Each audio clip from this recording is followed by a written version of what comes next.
Here we go. Today is Monday, May 18th, 2026. My name is Rob Carter. Welcome to the future. Number one radio / podcast in America. Good morning, everybody. Good morning, Isaiah. What's going on? Good morning. You ready to rock today? Oh, yeah. We had a great time in Missouri while you were here. And now you're back in Florida. Back in Florida, 90 degrees. I heard the weather's nasty out there, so I guess we should. Let's get the beginning of the show underway. You always say like and share, like and share, like and share. Listen, we're not going anywhere unless you guys help us. It's just the reality of it all. So if you like clean information, it's like we're going to talk a little bit about. I'm going to start over. We're going to talk a little bit about, I hate when I do that, a little bit about MMTLP today. And, these are people that I can't decide whether they like me, don't like me. I'm trying to get their story out there. And I guess if I don't do it in a manner that they would like me to, some of them get a little irritated with me. But listen, we're going to do it the way we do it. And you have to make a decision as to whether you like it or not. But MMTLP is in the news again because of the story with Thomas Massie. I'll explain that in just a minute. Always remember the show is sponsored by peopleslobbymo.com. Put that on the screen for me if you don't mind, Isaiah. peopleslobbymo.com. We are an organization that puts pressure on the government. We'll work with them if they want to work with us, but we'll expose them when they tell us lies and nonsense. And I'm telling you, your local and state governments are so corrupted, you would not believe it. I hear so many stories, Isaiah. I got another one that I don't even know if I want to tell just yet. I had somebody call me that's in, I didn't even want to give it away, but just a crazy story coming out of Missouri. Is that the one you sent me the other day? Yeah, the corruption is just incredible. It's just mind-blowing what goes on in the state of Missouri. I got to believe it's happening everywhere in the country. People's Lobby Missouri is your voice to get your government back into a constitutional form of government. That's what we do. We're not there to satisfy Democrat agenda, Republican agenda, anybody's agenda. The Constitution is the guardrail. If we're going to have a society that we're excited about, all those people that fought and died for this country, if they're going to be proud of us, we have to get our government back in line with the wishes of the people it says that it serves. And right now, I think it's out of balance, both in Missouri, Washington, D.C., and around the country, if you understand what I'm saying. peopleslobbymo.com. Check it out, peopleslobbymo.com. If you can donate, wonderful. We'd love donations, but just sign up so we can communicate with you. I think we're going to have an event in July based on elections. But we'll begin to have events. We're going to try and bring in, big time speakers so that we can begin a conversation with our government or aimed at our government. Doesn't matter to me. peopleslobbymo.com. peopleslobbymo.com. Sign up, donate. We'd love it if you could. We want small donations. We keep saying if we get 10,000 people at $5 donations, we're off and running. Now we can run marketing campaigns. We can tell the story the way we want to tell it. I need your help. peopleslobbymo.com. And then let's get to some advertisers that make this whole baby go, because I believe the weather is nasty in Missouri. That's what I'm being told. Yes, there's actually a storm coming through soon. And that's always bad for the residents, but it's always good for contractors, right? So you're gonna need to fix her up after it's all over. So we'll talk about ECS Roofing. Had dinner with him on Saturday night, him and his wife, Larry Evans, just wonderful people, big, proud supporters of what we're trying to get accomplished here. ECS Roofing and Exteriors. You could drag them up. Now, they don't do a website, he said. He goes, Rob, I just realized that if I could cut out all of the nonsense and just focus on giving the customer that I deal with the best experience at the best price, I just do Facebook advertising and let word of mouth go from there. I saw a billboard coming back. So he does kind of grassroots marketing campaigns. I love it. He's a perfectionist, been around this for a long time, 30 years in the contracting and construction business. Roofing, that's where I think he puts most of his time, is roofing, siding, decks, gutters, garage doors, custom exterior metal, residential or commercial, doesn't matter to him. New construction, storm damage, free licensed inspections. And as he likes to tell me, Rob, the reason I'm a little bit different than everybody else is I'm a licensed independent insurance adjuster. So if he comes to your home, he'll know whether the insurance is going to take care of you. Now, a lot of people tell you the insurance is going to take care of you. They'll knock on your door. Oh, you got some roof damage. The insurance company's going to take care of that. They don't have any idea what the insurance company is going to take care of. They just want to get you into their system so they can start aggravating you. And as soon as you go, yeah, I would love a new roof. That'd be great. This roof's 20 years old. If it got some damage, I get a new roof. I love it. And they take advantage of that. And he says, Rob, I've been at this for a long time. I can tell you what the insurance companies are going to approve and what they're not going to approve. I'm an honest person, been at this for a long time. We do great work. I'm a perfectionist. And he wanted to do business with us, Isaiah. So I got to know him a little bit. Love what he's trying to get accomplished. Check them out on Facebook, by the way. ECS Roofing and Exteriors, over 30 years in construction. And he sent me an email. I like to read it because I think this is important to him. He says, Rob, just a thought. One other area in my business other than storms is retail and new construction. I love the retail and new construction side of the business. We run on low overhead so we can pass the savings to our clients. Our prices can't be beat. Even with that, we offer a Class 3 shingle, ridge vent, and a complete installation guarantee. 5-year workmanship warranty on top of the manufacturer's warranty. ECS Roofing and Exteriors. You got some hail coming. You got some wind coming. You're going to have some siding. You're going to have some roofing damage. Most likely gutters might get messed up just a little bit. Garage doors. You never know. ECS Roofing and Exteriors. That is our general contractor at the Robb Carter Show. ECS Roofing and Exteriors. Who's next? RAK Custom Coatings. My man Rich McQuay. RAK, RAK Custom Coatings. Locally owned and operated. Been around since 2001. Family-owned business. Guy does amazing work. He sent me a bunch of pictures. We'll have to get them to you, Isaiah, so people can kind of see what he does. As he likes to say, we install industrial strength, long-lasting coatings built to handle anything your home or business can throw at them. From garages to commercial spaces, RAK Custom Coatings, RAKCustomCoatings.com delivers tough, beautiful finishes that last. Where quality meets craftsmanship, RAK. There they are. Look at all that. Can you imagine putting that down? RAK Custom Coatings. And again, I just need a Ferrari now. I know. My only experience with it is the garage. Somebody talked me into doing my garage, and I just got to tell you, open up your garage door. If it's front facing, it changes the entire landscape of your home when you see crisp floors within your garage. If you got a beautiful home and you don't have your garage floor taken care of, I suggest you take a look at it. That's all. Where quality meets craftsmanship, you can reach them at 636-398-5040, 636-398-5040. Rich McQuay, RAK, RAKCustomCoatings.com. You can reach them at 636-398-5040, RAKCustomCoatings.com. All right, let's go and do Advanced Wellness. AdvancedWellnessMed.com. My good friend Helen Gelhart and her husband Paul, boy, they made an impression on me. They say, Rob, I just want you, this is what you would say about our business. Feel, think, look better, live longer. She's not a part of the hospital administration. She is an MD. She's very highly trained, and she's a great lady. She does it for the right reasons. As you can see on the screen, a very spiritual woman, very spiritual family, and she likes to do things for the right reasons, which is healing people.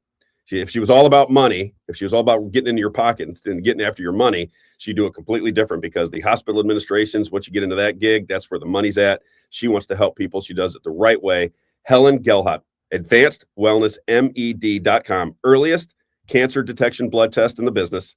And if you have Alzheimer's or know somebody with Alzheimer's and dementia, as she likes to say, we have symptom reversal. We can reverse these symptoms.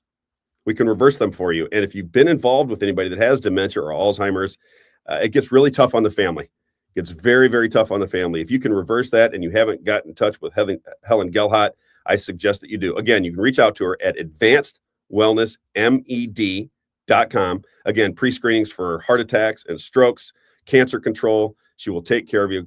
Great, great, great service she provides. AdvancedWellnessMed.com, or you can reach her at 314-576-0094, 314-576-0094. One more time, AdvancedWellnessMed.com. And then finally, had lunch with him as well.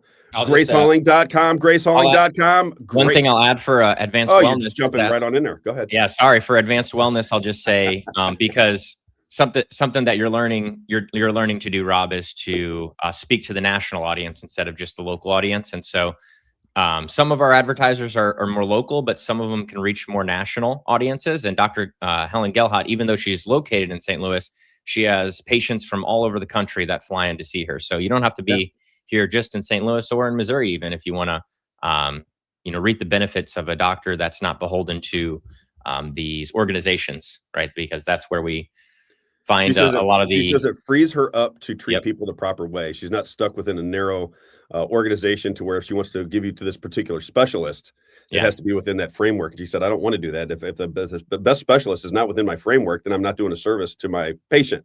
And I want to be able to do that. And I said, I love it. You're speaking my language. Yep. Just wanted to add that. That's all I wanted to add in there. Sorry. Oh, yeah. But she had somebody, when I was in her office meeting her for the first time, she had somebody that was flying in to meet with her. So yeah, she's the real deal. GraceHauling.com, GraceHauling.com. GraceHauling.com. Outstanding customer service, competitive pricing. I sat down and had lunch with him on, I think it was Friday afternoon. What a great man. Just a kind of a legend in that business. There's Gary and Karen Schneider, the founders of GraceHauling.com. If you're a commercial customer, 2, 4, 6, and 8-yard dumpsters. This business has been around since 1998. They do great business. I've never heard a bad word said about Gary Schneider. Just a terrific man. If you're a residential customer, trash, recyclables, yard waste, and bulk pickups, GraceHauling.com, GraceHauling.com, GraceHauling.com. All things rubbish, all things trash. There you see their dumpsters and trucks all over the area. GraceHauling.com, GraceHauling.com. Give them a call, whether it be commercial or residential. Anything trash, anything rubbish, it is GraceHauling.com. All right, Isaiah. I'm kind of excited about today. It's going to be a great day. I'm excited about it because this is a story we've been following, and it brings in a lot of people that we're familiar with, right? So yes, Donald Trump, just me kind of just open this up in the way I want to describe it to everybody. Donald Trump, for me, has gone a little bit off the rails, and I don't know what reason, right? You know, there are a lot of people that think he's just trying to draw attention to Thomas Massie. Thomas Massie votes with the Constitution more than anybody in Congress, right? So this is the guy that you and I would normally love because this is what we want. We want people making decisions based on their constitutional authority. So he's bringing a lot of attention into Thomas Massie, and now you've got this Ed Gallerin, who is supposedly backed by Trump, a contested race in Kentucky, and then you have the MMTLP story. So apparently one of these MMTLP originators, somebody was an advocate, well-known, an advocate for MMTLP.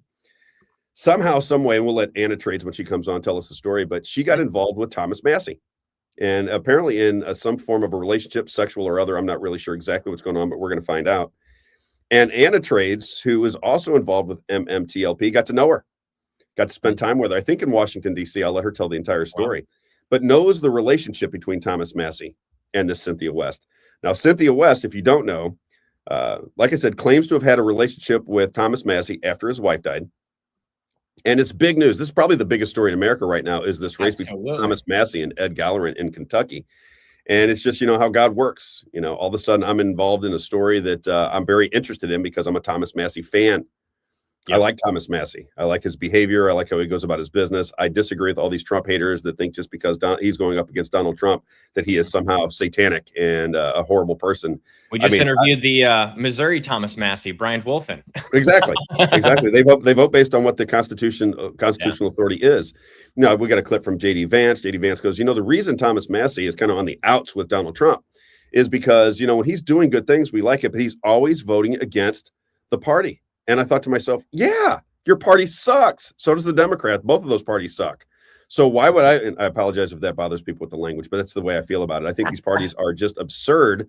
They get absolutely nothing done for the people of this country. They're constantly out begging for money. They're constantly telling you you're going to do something that they don't do. They continue to expand their authority over the American people. That's the AI data centers. That's the flock cameras. That's the 702 FISA warrants. That's the open borders. That's the needles in your arm for COVID. That's the climate change scam, on and on. And that's the never-ending war.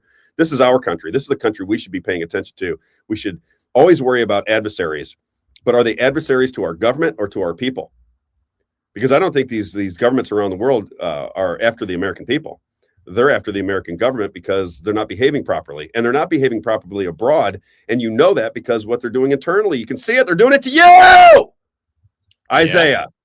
They're doing it to you. You get to see it. Both of these parties made you roll up your sleeve and stick a needle in your arm with something they didn't even know what it was. For the love of God, how much time does it take for people to figure this out? They did not know what was in the genetic therapy / vaccines and told you to take it or you couldn't leave your house or travel or keep a job. That was your country. That was your government. That was the Democrats and the Republicans at the state, local, and federal level. That's what they did to you. Don't let them get away with it. It's insane that they got away with it. And who stood up? Who was it that stood up?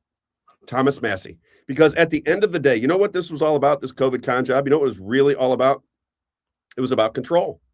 It was about the federal intrusion into the states. And Thomas Massie was the only person who stood up and said, if you're going to steal our republic, you should have to come to Congress and vote on it in person. That was Thomas Massie, the only one who brought that to your attention. Without Thomas Massie, nobody even understands what was going down. But what happened was the federal government because all the states were struggling to bring in tax income because they shut everything down, which should be unconstitutional as well. They have no right to shut down our freedom in our society based on a concoction that they put together. It was ridiculous, right? I'm still pissed off about it. I can't help it, right? So what they ultimately did is they said, okay, well, now that the states can't pay their bills, what we'll do is if you stay compliant with our CARES Act and our federal mandates that we have for everybody, then we'll give you some money. And they went out and they bought the states.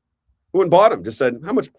Let me see, with my printed money, let me see how much I can. What's that? What do you need for a check? 25 billion? Missouri, no problem. 25 billion. Let me get my fake money and write a check for 25 billion so that you guys can pay your bills. And now the state of Missouri is beholden to the federal government, which is awful. It's just an incredible scam that they perpetrated on the American people. And nobody seems to recognize it, Isaiah. I think I'm the only one screaming about it. I wish Thomas Massie would about it, to be honest with you. My wife actually has a patient in our clinic who's she shared with us that her mother was very healthy, no problems, no issues. I think she was in her 80s or 90s or something like that. Got the vaccine, died 3 months later. Oh, yeah. Oh, I know a ton of people like that. Oh, yeah. And so I talked about on this show, I had almost 50 people in my life that were affected by it. 50. Now, I know a lot of people because I was in the shoe business from coast to coast for 35 years. But the amount of people that passed away during COVID in my life was unbelievable. I have a buddy of mine. He's losing his 8th family member. 8 family members have died since COVID. And he just sent me a text over the weekend. Said he sent me a text from somebody in his family saying so-and-so has got an aggressive cancer and not going to make it much longer. That's 8 people since COVID. It's just incredible. And everybody just acts like it didn't happen. It's just the most crazy thing. For your safety, Rob. It's for your safety. It's always for your safety. It's always for your safety. Wear that mask. I love the people.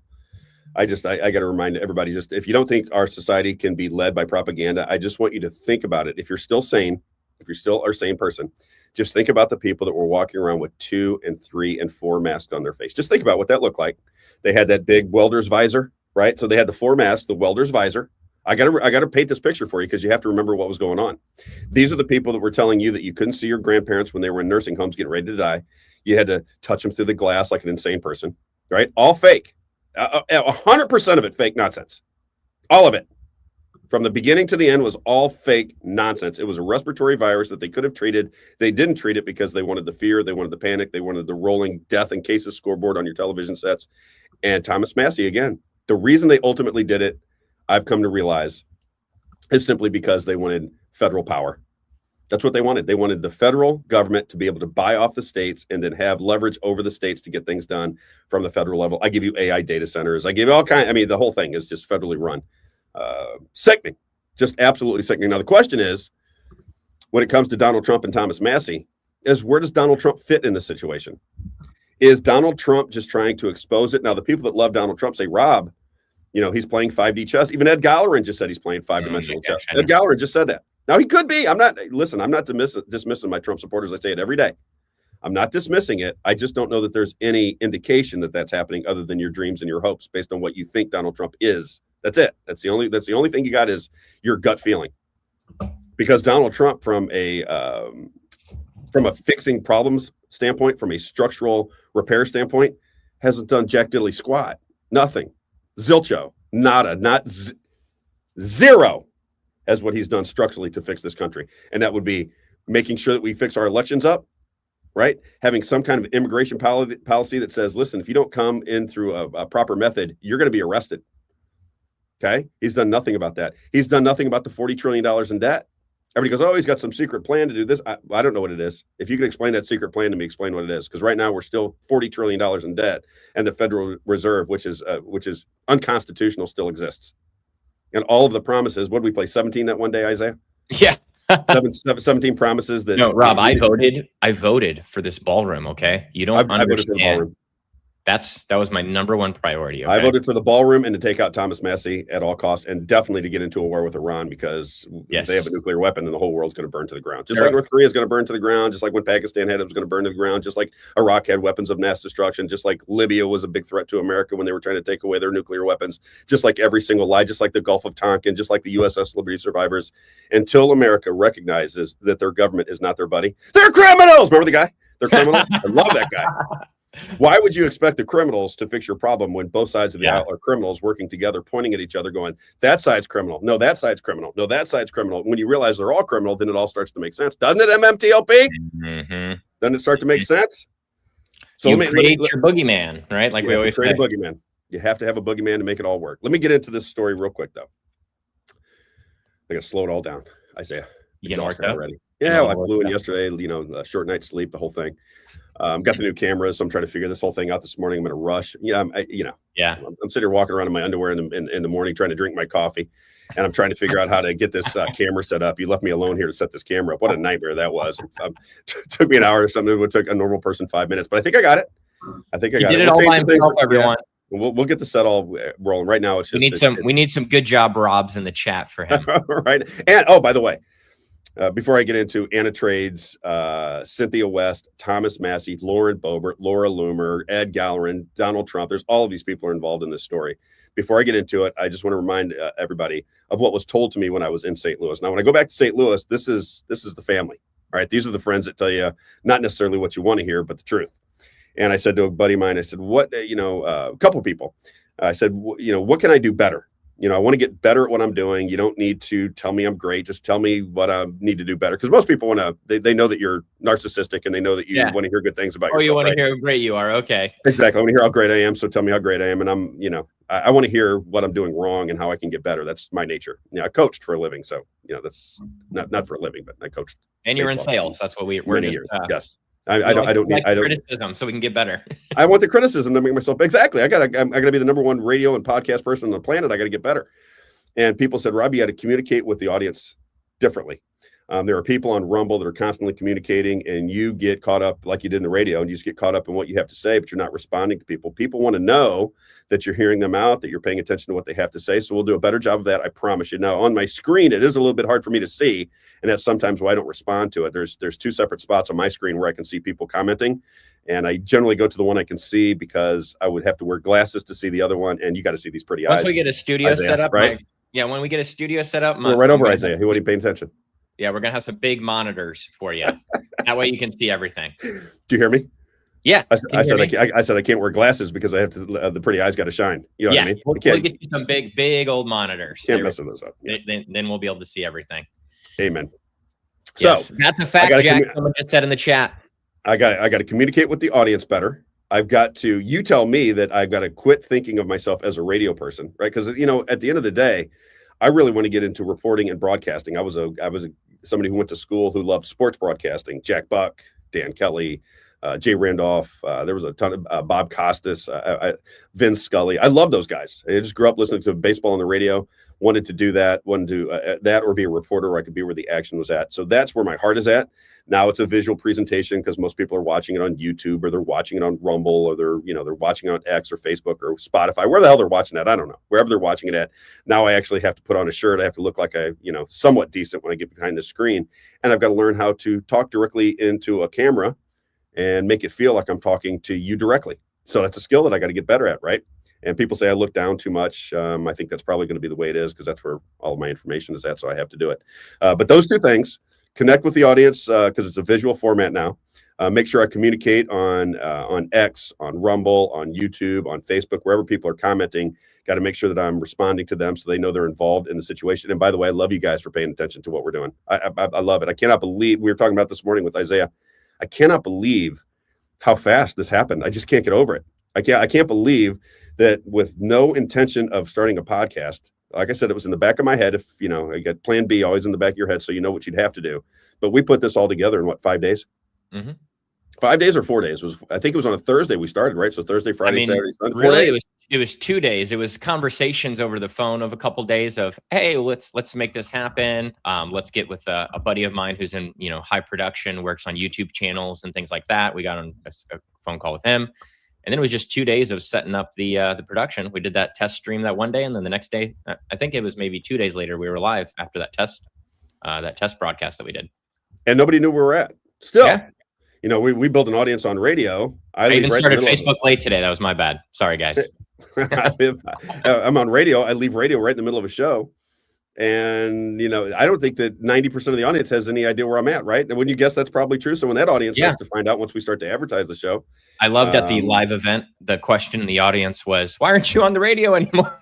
Right. Exactly. I told that story one time, and I think that's pretty much it. I'll just say this about the radio. Love those people. Wish them all the best. It's just not. You were listening to Dan and Drew this morning, weren't you? I was listening to Dan and Drew this morning. They're friends of mine. I like them. I root for them very much. It's just not a proper format. As Tracy said, the owner of the station said, Robb is probably better suited for podcasting because he gets temperamental. He wants to talk about things that are very, very hot, and it aggravates a lot of people. If you're a Fox News person and you live within that bubble, the things that I say are going to annoy you. I just ask those Fox News people, just hear me out. I'm on your team. We want the same things.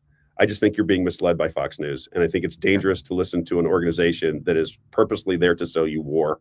Yeah. Just war. I went to the Kid Rock concert Friday night. Did I tell you about that?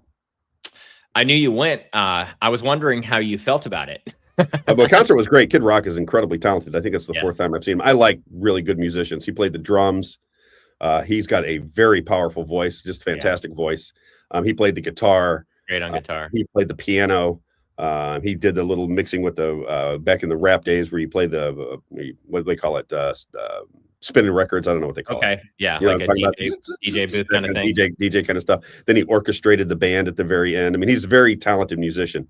But the beginning of the Kid Rock show was, like I always say, they tie the military to patriotism, right? And I understand it to a degree, but pushing us into war is not necessarily patriotism. Sometimes keeping your country out of war is more patriotic than going to war on a false premise. I give you Iraq. Doesn't mean I don't love the soldiers. I absolutely adore them. I talked to my dad about it over the weekend. I said, man, I don't want anybody to feel as though I'm not respectful of the military, because I am. I think they're some of the most brave and wonderful people this country produces. At the same time, I don't want my government sending young people off to fight wars based on false premises. And I think that's what's going on in Iraq. I think that's what went on in Libya. I think that's what went on in Iran. I ultimately think that's what went down in Vietnam, right? So the Gulf of Tonkin, it was started on a false premise there. And I don't know. It's a tightrope you have to walk, Isaiah, because you want to be honest with people. At the same time, you want to be patriotic, but sometimes the perception of what patriotism is. Yeah, I mean, if you go back to World War II, though, which I think that a lot of us think that that's a big war for America, a world war, right? We feel like that was kind of a moment in history that kind of changed things for us. If you go back to before we were involved in the war, though, there were 800,000 young men, a part of a group called the America First Committee, that were against the war. That included John F. Kennedy, that included, some big names like Charles Lindbergh, Henry Ford, right? Some big names that you know out there. These guys were included in this committee to stand against getting involved in the war. And so, that's Lindbergh was a big one. Yeah, that's something I think that people forget about, is that to be conservative means you're patriotic, means you support the military. Whatever they do is 100% correct. And that's just not true. If you go back, you see criticisms of the wars from both sides, not just conservatives, but I think that people just are, I don't know what the right word is. Disillusioned isn't the right word, but just maybe confused that that's how you have to think. You know what I mean? Right. All right. Let's get into this story because I want to set it up before we have Anna Trades. Now, Anna Trades, apparently I had conversation with her when she was within the MMTLP fight. I got to learn some of the people that were in the middle of it, some of the organizers of it, some of the people that were petitioning Congress. And Anna Trades, I'm just going to go by Anna Trades on X. That's what she goes by, Anna_Trades, at Anna_Trades on X. So her and I were going back and forth on DMs a long time ago. I was actually told to, I was told by somebody at MMTLP not to mess with her. So that conversation on DMs on X started to just kind of just went away. And then I talked to her for about an hour last night, and she knows a lot about this story. She knows a lot about the MMTLP story. That's not really what we're talking about today. I mean, she can bring it up if she wants to, but I really want to understand this story with Thomas Massie, because I feel like this is a setup, and let me explain why. Well, let's put the Anna Trades. Let's put number one up there with the Anna Trades. Yeah, let's get it. This is the X post that caught my attention. That's why I told her last night. I said, as soon as I saw Thomas Massie reply to you, I knew that you were the real deal. I knew that you had familiarity with Thomas Massie. And that's what I really want to know. What was her gut feeling on Thomas Massie? What did she witness in this relationship with this Cynthia West? Because this is a nationwide story. If this is really almost like a presidential race down in Kentucky, Isaiah. I know. This is Thomas Massie, a very popular congressman, really against Donald Trump. The Ed Gallerin is just kind of a placeholder. This is Donald Trump versus Thomas Massie in Kentucky. And when I was talking to Anna last night, she said, a big portion of the audience down there in Kentucky that votes conservative is a boomer age. These are the people who are watching Fox News. This is a Donald Trump is playing 5D chess every day, and he's a military general, and he's got everything figured out, and he's going to fix the system completely. It's all just coming tomorrow. If it's not tomorrow, it'll be the next day, maybe next week, maybe next month, maybe next year, maybe never. But that's what they believe is happening. And she said that's kind of why you've got this race down here in Kentucky that probably is closer than it should be, because prior to this, Thomas Massie was getting 75 to 80% of the vote in the primaries. Here's what do you want to read that, Isaiah? Yeah, this is sure. This Anna Trades on X. This is what she put out that caught my attention. She said, I normally stay out of political drama, but since I was the, quote, friend in Savannah, end quote, Cynthia referenced, I feel obligated to speak honestly about what I personally witnessed. Thomas and Cynthia visited my home in Savannah after the passing of his wife. From my recollection, it had only been a few months, and he was clearly heartbroken and grieving. I specifically remember conversations by the pool where he talked about how deeply the loss affected him. He did not come across as someone acting recklessly or maliciously. He was kind to Cynthia, respectful, and they appeared happy together at the time. I also personally knew Cynthia was going through a very difficult divorce during that period and was unhappy with her legal representation. To my recollection, the $5,000 Thomas gave or lent her was related to helping her obtain a different attorney during that divorce situation, not, quote, hush money, end quote. Separately, Cynthia had ongoing workplace complaints involving Representative Spartz's office that she discussed long before any of this current public controversy. From what I understood at that time, those issues were about what she described as a toxic work environment and had nothing to do with Thomas. I'm not speaking on politics, campaigns, or what may or may not be happening behind the scenes. I can only speak to what I personally observed. Based on my own experience around both of them, the timing of these allegations, 1 week before an election, feels very strange to me. People can draw their own conclusions, but I felt it was important to share firsthand context instead of speculation. And then Thomas Massie responded right underneath. Yep, he said, thank you, Anna, for speaking up. Visiting your place was so relaxing and healing. I remember it as you do. All right. So that's why I want to have her on. Because if somebody has firsthand knowledge, maybe from the inception of this relationship, I don't know, but has a firsthand knowledge of seeing these two people together, how they interacted together, might have some understanding what's happening. I want to hear it because I do not trust. I just want to make this very clear. I think Laura Loomer is one of the most nauseating people in social media, in the public eye. I just do not like Laura Loomer. I've been watching her for a long time. There was a time when I was a fan. When she was standing up in Congress and she was making a spectacle of herself, I thought, okay, well, here's somebody with some courage and she's going after it. Subsequent to that, it appears to me that she falls into the trap many people do. It becomes about money. If you can tie yourself to powerful people, you can make a lot of money. And that's what it appears to me is going on with Laura Loomer. That's my take on her. I just don't like her behavior, number one. I just don't, and some people don't like mine, so it is what it is. I'm not a fan of Laura Loomer. I think she is a propagandist. I think she is a propagandist for the state of Israel. I believe that's what she's here to do, much like Mark Levin. They work in tandem, if you haven't paid attention. I went on to social media and I said, once I heard that Cynthia West was going on with Laura Loomer, now, if you're just a casual observer of the news, Isaiah, you're not going to recognize this. You're going to say, Laura Loomer, what do you mean, Laura Loomer? I don't, Laura Loomer's great. I see her on social media all the time. Laura Loomer. She's a good conservative, right? She's a good conservative. She's a Donald Trump fan. What do you mean you don't like Laura Loomer? Did you see what else happened with Laura Loomer this past weekend? I didn't. What happened? Tyler Oliveira I don't know if you know who he is. He's a young YouTuber. He's made a couple of videos about Orthodox Jews getting welfare and how they kind of work the system to have a bunch of kids and live off the system there. He did it in New Jersey and somewhere else. I can't remember off the top of my head, but he's done similar Nick Shirley style videos. He's done it for a long time. Well, Laura Loomer contacted the state of Israel because Tyler Oliveira was going to Israel to do some videos. And he was denied entry and banned from ever entering Israel because she contacted them ahead of his arrival. There you go. That's the point right there. She, like Mark Levin, does not care about America. Zero. in my humble opinion. She does not care about America at all. She cares about the relationship between our government and the Israeli government. That's what she's there to protect. So anytime somebody gets in the way of that, she begins her antics.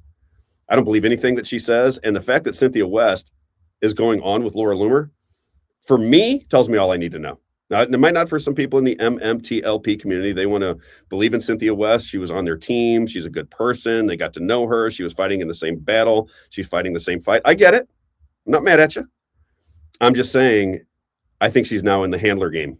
She's now where the handlers go. You go to Laura. Just think about this. Do you think that I would, in this particular situation, I would take a video and edit it and cut it? Because this is a pre-recorded video they're getting ready to put out. You understand that, Isaiah? Yeah. Right. You know why that is, right? That's right. Because they want this to be perfect. They want the right words at the right time with the right persuasion. This is a game. And you can't have somebody do a live interview like that unless they are prepped properly. So you're going to do it pre-recorded because Laura Loomer, she just can't do it live. You got to show the evidence on the screen at the right time. The evidence on the screen. Yeah. It's going to be a hit piece, I have a feeling. And I think people should be aware that it is Laura Loomer that I'm concerned with, not Cynthia West. I don't know anything about Cynthia West. I don't know. We're going to find out a little bit from Anna Trades. But I know that going on Laura Loomer tells me that she's in the game of the handlers, if you will. I've been watching this for a long time. I know what I'm talking about. Trust me when I tell you, she's now in the political hit job game. Yeah, what would you say to this? I know we're trying to interact with the chat a lot more, and Douglas has always had some good feedback and comments. I do appreciate him. And so I just want to hear you respond to this. He says, I know exactly what you mean about Laura Loomer, but it sounds like your opinion is biased now, which is slippery. It is. It's biased. I admit it. I think Laura Loomer is a hack. Yeah, I think anybody that goes near or around Laura Loomer is a hack. That's what I believe. Why did you get that bias though? Because I think I've been watching her for a long time. This is what I do for a living, brother. I study these things, and I'm trying to get the truth out to people. I'm not here as a propagandist. That's not what I'm doing this for. The reason you know that, Isaiah, the reason people can have a faith in that is because I go back and forth to Missouri, where I'm a known person in Missouri. I coached baseball for years with one of the top youth baseball organizations. As he's really well known. I went to a St. Louis Cardinals baseball player's house the other day because Robb is friends with this guy. That was a pretty crazy experience. I know a lot of people, right? I'm 56 years old. The St. Louis is a very well-connected area. My father was in AA for 37 years. I think he's been in it at a high level, so he knows everybody through AA. I went to Pattonville. I went to Rittner High School. I went to the Broadcast Center. I went to Merrimack Junior College. I went to UMSL. I went to 2 grade schools. I know a lot of people. So people know who I am. They know I'm not some propagandist. They know what I'm doing this for. And the other reason you can know is I left a profession where I was making 10 times the money. What the hell would I do this for? And go broke. What do you think I was doing it for? I was doing it for because I think I had something to add. I think I do journalism better than most people do. I think I have that sixth sense, and I try to be objective and not have a dog in the fight. I just happen to know who Laura Loomer is. That's all. I just know what she's all about. Been following her for quite some time. I understand who Laura Loomer is and what her game is, and she's a charlatan. That's all. A flat out charlatan. She'd never interview me. She'd never interview me. You think she'd interview me? I would cut her down to size quickly. And I don't think she wants that. I don't think she wants that. I would expose her very, very quickly. So anyway, let's play this because this is Laura Loomer's promo. So Laura Loomer, now she's going to do the typical Laura Loomer. Now she's going to unsubstantiated make the claim that Cynthia West told her that Thomas Massie had an affair with Lauren Boebert. Okay. So that's the hook. That's the bait. That's the here. I'm gonna lay down the trap for you. He had an affair with Lauren Boebert, like sand through the hourglass. So are the days of our lives. She's gonna sell this story. Now Thomas Massie's gonna be, I'm just a gigolo, and everywhere I go. You know that one? No, that's funny. When we play music, I have to sing the songs. That's just a gigolo. That's so funny. David Lee Roth back in the 80s. Come on.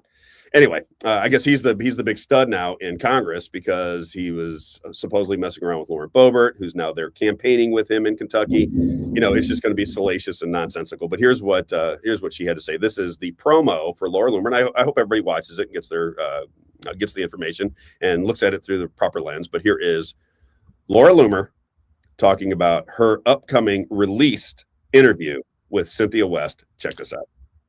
We don't have a clip. We just have a post that you just sent the me. post. Yeah, that's all. Yeah. Okay. Just wanted to make call sure. them clips because that's how I'm sending it to you. I apologize. Just wanted to make sure.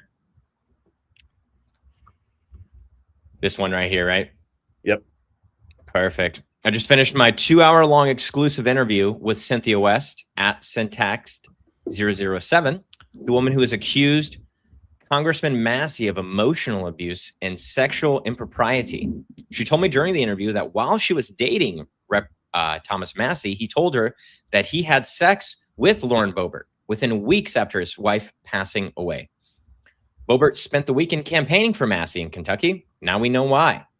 Miss West told me that Massie bragged about his sexual relations with Boebert while Miss West was dating Massie, and that Massie's district director, Christopher McCain, would allegedly manage the women Massie dated, and that he regularly provides the congressman with dating advice. Miss West also told me that Massie used a burner phone to communicate with the women he dated after his wife died, and that he called it his burner phone his boner phone, and allegedly said he would throw the phone in the river if women came out to complain about Massie. The explosive interview will be released on my Rumble video channel and X tomorrow. And this is the Boebert post she was reposting. What do you think, Isaiah? What's your take on this whole situation? Yeah, I mean, I wrote a post myself. I'll pull it up here, kind of about this situation, because I just thought it was, let's see if I can pull it up in time. I found the timing interesting, right? And I think that that's what Anna was saying earlier as well, is that there's plenty of opportunities before this to have, to brought it up and to. It's a week before the election. Yeah. And then it's kind of like. A week before the election. Yeah. And she's going on Laura Loomer. Here it is. Yeah. This is what I said. Come on. That's what it's like going on Geraldo a week before the election. This is what I said. It seems odd to me that Syntax would come out with these allegations right before Thomas Massie's primary and then use the attention she created to push her own campaign for school board. Yeah, that was crazy. It just doesn't seem right. So that was what was odd to me, is that she released this video after all this controversy saying, and I think anyone who's paying attention to the stories or tapped into the news like you and I are thinking, oh, here's a video. She's probably going to come out and kind of talk about it. Right. Yep. And she talks about it. And then she's like, and that's why I'm running for school board, blah, blah, blah, blah, blah. And then it ends up being a school board ad. I was like, what? With the paid for declaration at the bottom and everything. And that's really what I said. Okay, what the heck is going on here? Yeah, it's very odd because I don't want to dismiss what she's saying. I don't know. I wasn't even, that's what I wasn't going in like that. I was going, oh, I'm excited to learn and see what she has to say and just learn from all sides. And I reached out to her. I would have loved to have talked to her. She could have came with some people that were a little bit more trusted. Someone told me in the community that she'll come on the show after this is all done. Kind of. And so, I want to say this. I do want to say that. Well, it'll be after the election because that's on Tuesday. I know that's the whole point. So here's what I would just say about this. I'm not saying anything about Cynthia West. I don't know her experiences, and I don't mean to diminish what she's saying. I don't. But she's now in the hit game operation with Laura Loomer. That's all I'm saying. She might be telling the truth. Laura Loomer is not the right avenue to tell the truth. There's going to be there's a large portion of people in America that will have nothing to do with Laura Loomer because of her activity, her actions, and what she's been saying over the course of the past year. Right? Mm-hmm. No reason to go on Laura Loomer. She does you have she can only hurt you. She can only hurt you because people despise her. The only people that are going to be invested in Laura Loomer are the Israeli first agenda people. That's it. Yep. If you're Israel first, you like Laura Loomer. If you're America first, you don't like Laura Loomer. It's really that simple. And I am somebody who likes America first. I think I live in this country. I want it to be successful. I want our people to get along. I want us to have peace and prosperity from now until forever. And I don't think we can do that with an ally. Yeah, I could tell you that Israel, I have Israeli friends. I just talked to an Israeli friend the other day on the phone who lives in Jerusalem. They're Israel first. They're not America first in Israel. You think Canada's Israel first? You think Mexico's Israel first? You think China's going, what would Israel do? We got to, G, can you call Israel to find out whether we need to bomb somebody today? You know, we're the only country that does that. It's ridiculous. It's getting to be insane, and everybody's starting to notice. And maybe that's the genius of Donald Trump. Isaiah, let's not discount that. It's not. That might be the genius of Donald Trump, is to expose it, because sometimes when you're boxed in, sometimes it's better just to let everybody see what's going on, play right into it, so that it can be exposed. And it is very possible, because I think your age, Isaiah, I think you would tell me that your age is more interested in what's going on with Israel than the generations prior. There's a big divide between people under the age of 35 and the people over the age of 70. Big time divide. Huge. People under 35 are starting to recognize that Israel's not our best friend. People over 70 have been conditioned so much over the years that they believe that no matter what happens, Israel, we're all going to die if we don't protect Israel. The whole world's going to come to an end if we don't protect Israel. That's what they believe. The Florida governor race is a great example of that. I just saw today, James Fishback polled at 35%, and Byron Donalds is at 42%. That's incredible. Nobody likes Byron Donalds except for Donald Trump. Byron Donalds is not popular in Florida at all. It should be Paul Renner. There should be two people involved in that race that have any chance to win. Paul Renner and James Fishback. That's it. Those are the only two that were speaking. Only two real America first people. They're the only two that care about this country first. Period. Yep. That's just the way it is. All right, let's bring in. I did want to before we bring in Anna, I just want to throw this in here because I'm not sure if you're aware of this, Rob, but Drew Diligence was actually on Laura Loomer.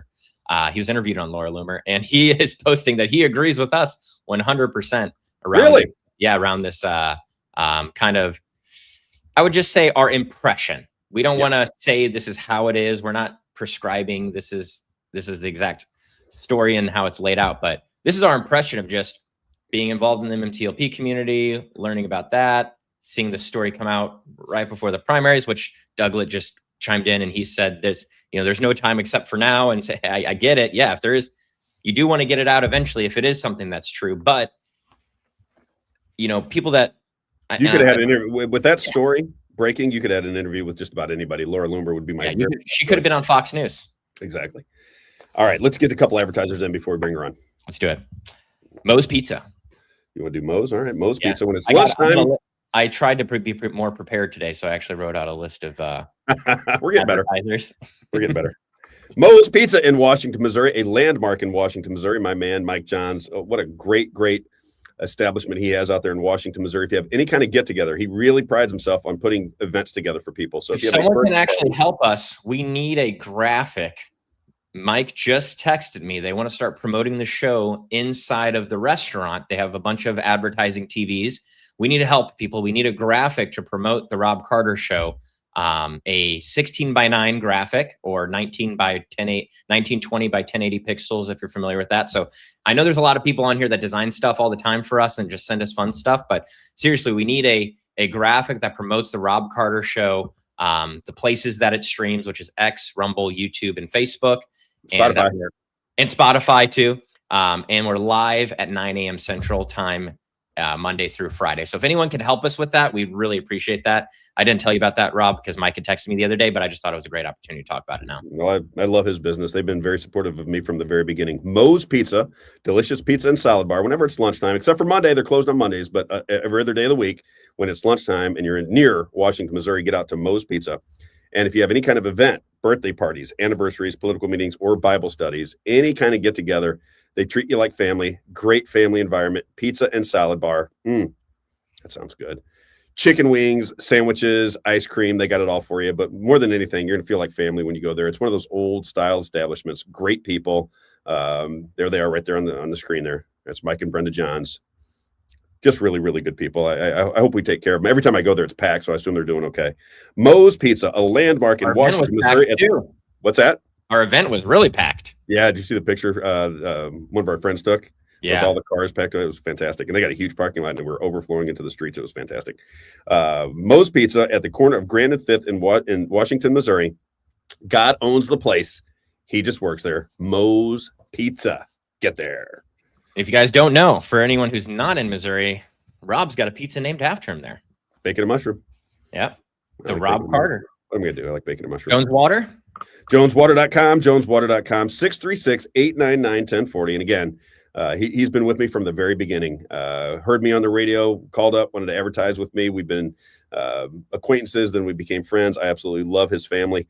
JonesWater.com, 636-899-1040. As he likes to say, Rob, if you're going to be healthy, if you're in his daughter, by the way, has a degree in nutrition. So this is a healthy family. He said, if you're going to be healthy and you're drinking tap water or you're cooking with tap water or you're washing your clothes with tap water, good luck. I just know what's in the water. He said, you have to have a water purification system, and you have to clean your air, that dead air that's in your home. If you're breathing that all day long and you have any kind of skin issues, sinus issues, lung issues, you're going to have problems. You have to purify your air and your water in your home. It is the first step to a happy, healthy home. Happy, healthy. How are you feeling after being back in Florida with your Healthway Deluxe air purification system? I feel great. You'll be the filter or you'll buy the filter. You'll be the filter or you'll buy the filter. JonesWater.com, 636-899-1040. If you're on the Missouri side, he does business in St. Charles County, Lincoln, Franklin, Warren, St. Louis, and Jefferson. If you go to the east side, the dark side, Madison, Monroe, Jersey, and St. Clair, my man, Everett Jones, JonesWater.com, 636-899-1040. Let's get one more in. You pick it. Yeah, let's do Rockit Careers. I saw Mitch in here. He's always in here, my man, Mitch. ROCKIT. See, ROCKIT careers.com, rocketcareers.com. Now, this is a nationwide business.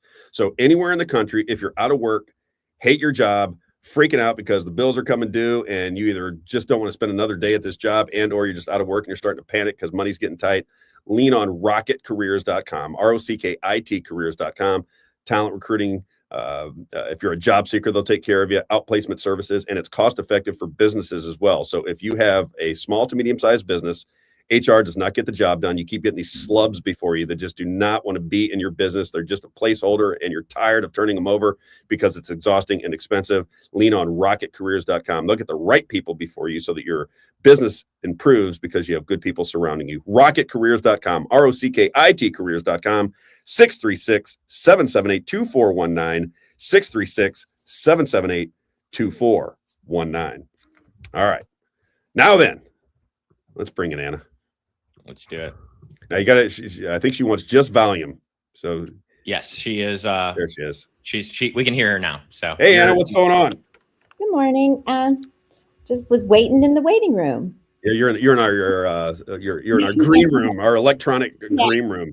That's right. Well, backstage, it said. Waiting. Yep, backstage. Backstage, if you will. Well, I'm very interested in your story. Go ahead. I'm sorry. A little bit of delay. I was just saying hello to Isaiah. Gotcha.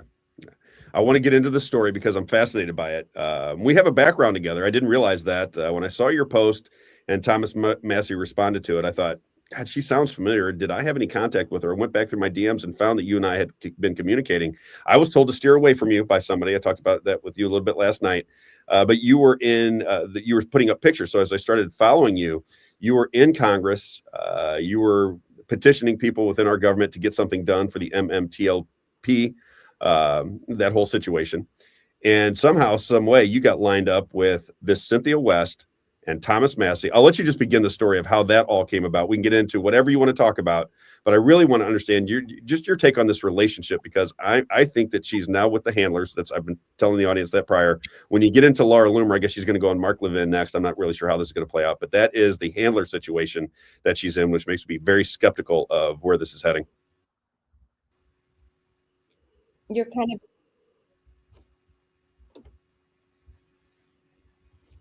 I know, Isaiah, we're cutting out on the her. Last bit that you said. Oh, I'm sorry. I'm just saying the fact that she's going on Laura Loomer makes me think that she's in the handler game. And I'm very concerned about where this is heading now that this is, if that's the first interview, I just get very skeptical. That's all. Not unnecessarily of Cynthia, Right. but of the story that's going to come out. Saw the tweet that I sent you from yesterday that I had put out, or was it the day before? But it was, Cynthia had reached out to me after I put my original post out that you read earlier and said, I know you don't like Israel. And I don't even remember discussing Israel with Cynthia, but I put that out with the screenshot of our text back and forth. It just struck me as very odd. Well, let's put it up there. We'll put it up on the screen, Anna. We met through advocacy for MMTLP. There it is. Can you read that, Isaiah, just back and forth? So that's between you and Cynthia.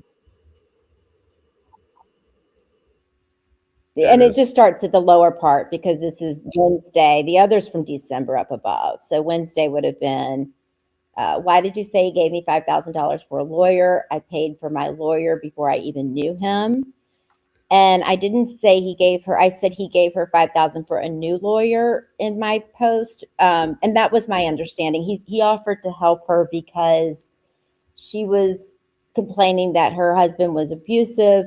You know, she didn't like the attorney she had at the time. So he helped her out and gave her some money, and he told her that she could use the money for whatever she wanted. He later confirmed that with me. So if she used it, I don't think she got a new lawyer, but you know, she could have used that to pay her lawyer bills or anything else at that time. But when you guys go ahead, I'm sorry. We had spoken for a while, and then she said, you know, I know you don't like Israel, but this was low. And then I said, we never discussed Israel, so I'm not sure why this is being brought up. And she said, we discussed it the last time we talked.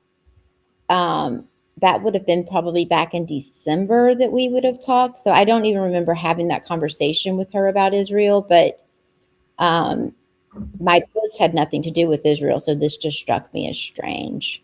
And the timing of her coming out now also is strange to me. What was your take on her when you first met her? Because you were friendly with her, right? I think you would have considered her somewhat friendly, a friend of some sort when you first met, right? What was your take on Cynthia when you met her outside of Thomas Massie? Nice person. What was your original take on her? Cynthia and I have always gotten along. There's been some things that she's done that were questionable in Congress because my efforts early on with the MMTLP advocacy was putting together the state groups, and I was you know, and then I put out that I was going to be going to DC. So I put the state groups together, and I had friends who were who lived in DC, who kind of taught me how to lobby Congress, right? And so they also helped me get appointments with some of the offices that signed the first letter for the 14 that was signed only by the House Financial Service Committee for MMTLP. So I championed that letter, and then I championed the second letter, which was the bipartisan letter with the 74 signatures. So there was some stuff that Cynthia had done with Davidson's office, Davidson's office, where we weren't allowed back in there because Cynthia was posting that they wouldn't allow us in and putting their, you know, cards online. And then the next time I had gone back to DC, like she was only there for a half day. I spent a whole week going through the halls of Congress to work to get the letter for the 14 signatures. And there were other people that had joined me along the way up there as well. But getting back into Davidson's office was difficult until a staffer that I had worked with in Timmons' office moved over because the staffer that, you know, wouldn't let me back into that office because of Cynthia then moved to Davidson's office. And that's how we got him to sign the letter for this with the 74 signatures. So I got my foot back in the door there. There was also some questionable things that happened. And mind you, I don't think Pete Sessions ever really had our genuine interest in heart here, but she had called his office one day, and there was a staffer there named Tucker who was, I had met with a couple of times, but she played the call on a live stream and he didn't know it was being streamed. And so that also set us back on in that respect in Congress. So there were some things that she did that I thought were, you know, not to our, that weren't in her best. It wasn't good judgment, I guess I would say. Gotcha. Did you, and you met her, so primarily your relationship was fostered through this MMTLP petitioning of the government, right? So that's how you guys became familiar with one another? Right. We became familiar that way. Mm-hmm. And how does Thomas Massie come into the equation? Or do you guys meet in his office at some point? How do you meet him? And Cynthia met me on, I think this was like my third or fourth trip in DC, and she came with me. So I brought her on a bunch of my meetings that time in DC. So we spent 3 days together, I think in DC, or 4 days. And we got to know each other. And then she came to visit me. She said, I want to come visit you. Do you mind if Thomas and I come in for the weekend? And I said, no, that's fine. And so we had thought, you know, to educate him on MMTLP, we had him watch the Wall Street Conspiracy. And, you know, mind you, a post was put out yesterday from Michael AME, I think it is, regarding Thomas's PAC money that he's receiving from Susquehanna, which actually it doesn't come directly from them. It comes from SIG, which is Jeffrey Yaz. But they had it's called it's the Super PAC for Freedom, and and that group did give Thomas Massie $1 million in this past election, I think in 2025. So that, for me, it's all about transparency. He didn't help us with MMTLP, but I do know at that time, because I did put the state groups together, that there were about, I think it was just 2 people in Kentucky that were MMTLP shareholders, and they weren't very active. And so after he visited, I did have a meeting with his chief of staff, with another member of the community who's very familiar and educated on MMTLP.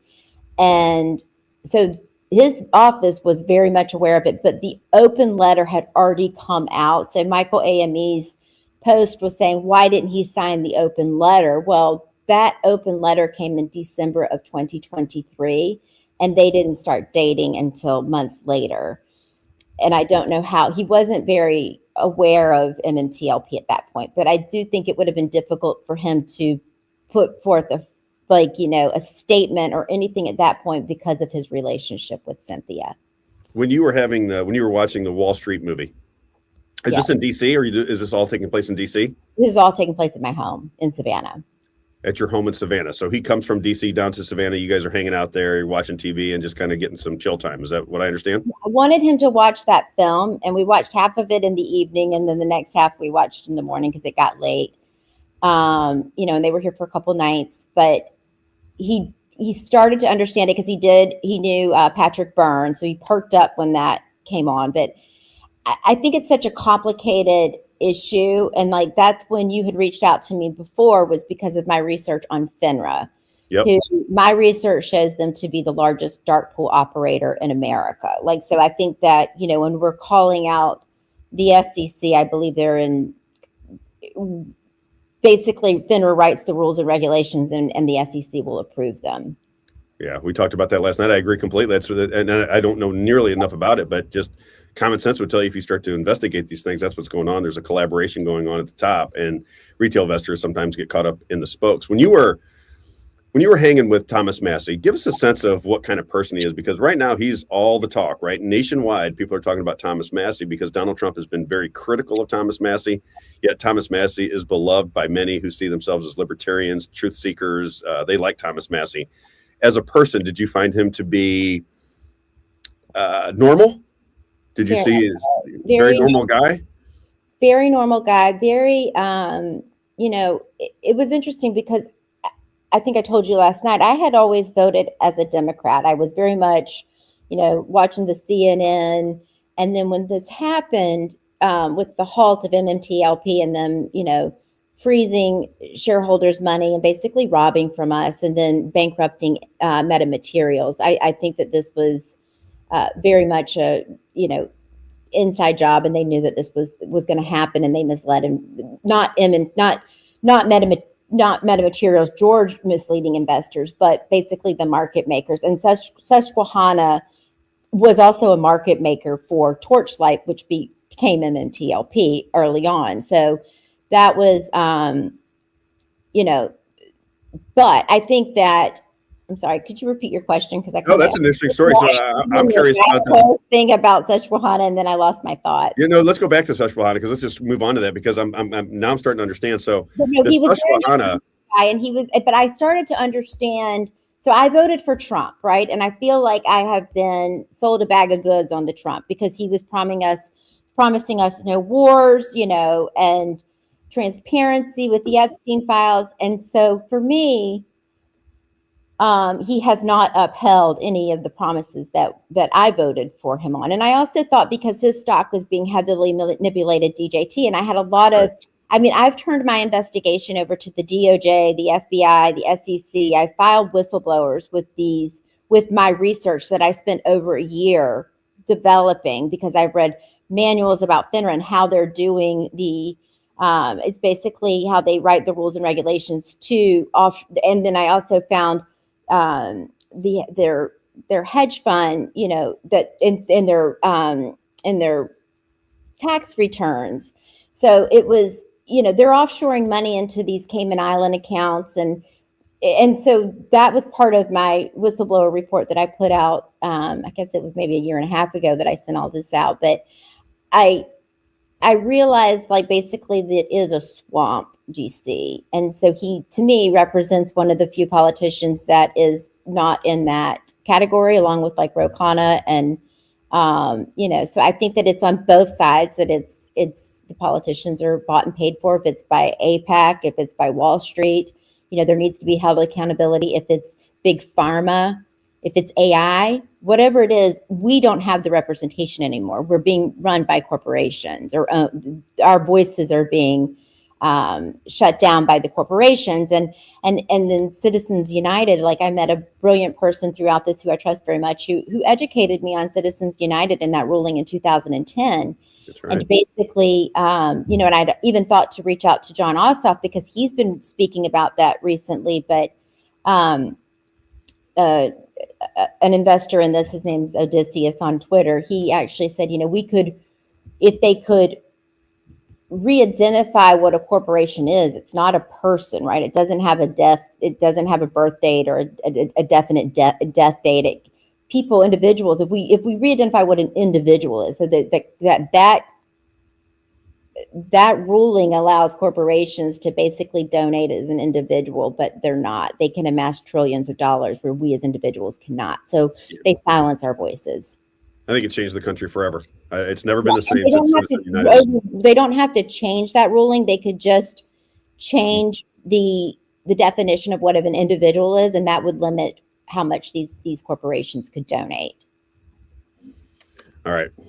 I want to get back to this Massie situation, because that's the story I think people are most interested in. Is, are they going to try and take him out with some kind of sexual allegation? You don't see that kind of behavior from him. You didn't see him as a lech. You didn't see him as some kind of guy that was trying to get everybody into the hot tub at 1 o'clock in the morning, that kind of thing, right? You didn't see him in that nature, because I think that's going to be the way they're painting him, I think. Yeah, like he had given her the promise ring, and I can't remember if that was when they were here or after. I feel like maybe it was after they left here, but they were very much like sweet to each other. And, I could tell he was very hurt by the death of his wife. And Cynthia was also going through this divorce. So for me, it just felt like they were both moving very fast. And I, kind of questioned that, but especially to Cynthia, because she was my friend. So I would say to her, this is going really fast, especially when she decided to move to DC, because she had, she had children and a young daughter, especially. So that to me felt that I did raise my concerns with that. So they were pretty serious. Promise ring. I didn't hear that before. So they were moving quite quickly. Yes. And she couldn't be in DC full time. So she was explaining to me, like, he wanted her there more. And, she had to be back. So she was back and forth like every other week to Florida to be with her kids. You buy these allegations? You buy these allegations that he was sleeping with Lauren Boebert, that he was coming to some form of, I guess they're going to paint him as some form of sexual deviant, I think is the thing. I don't think that's any of my business. I don't care. As long as they're not sleeping with children. That's why I look at it. I don't care. That's how I look at it too. To me, is like, okay, he's fighting for the people who are actually raping children. That to me is more important. If he's sleeping with a grown consenting woman, I don't care. You think this is, do you sense that Cynthia is being forthright? Just your sense of it. You don't have to, and you don't even have to answer if you don't want to. Do you think she's being forthright? Changed when she left DC. She went back and got very involved in the women's GOP groups in Florida. And to me, it's very strange that she put a post out, I think it was in February, that she was headed to Mar-a-Lago. And that was on her Facebook. And so, there's just some things to me that the timing of this doesn't sit well with me. I think she was very heartbroken. I remember her, she was heartbroken when they broke up. I thought, so the timing of it doesn't sit well with me. Yeah, and I was going to say, you could imagine a situation where he has a relationship with this woman, right? They break up. She's now hanging around Congress because she went to work for Victoria Sparks, right? She did. And I remember having conversations with her, how she was miserable at the job. She had everyone else. She would talk to the other people in the office. They were miserable. And, I'm like, well, then just quit.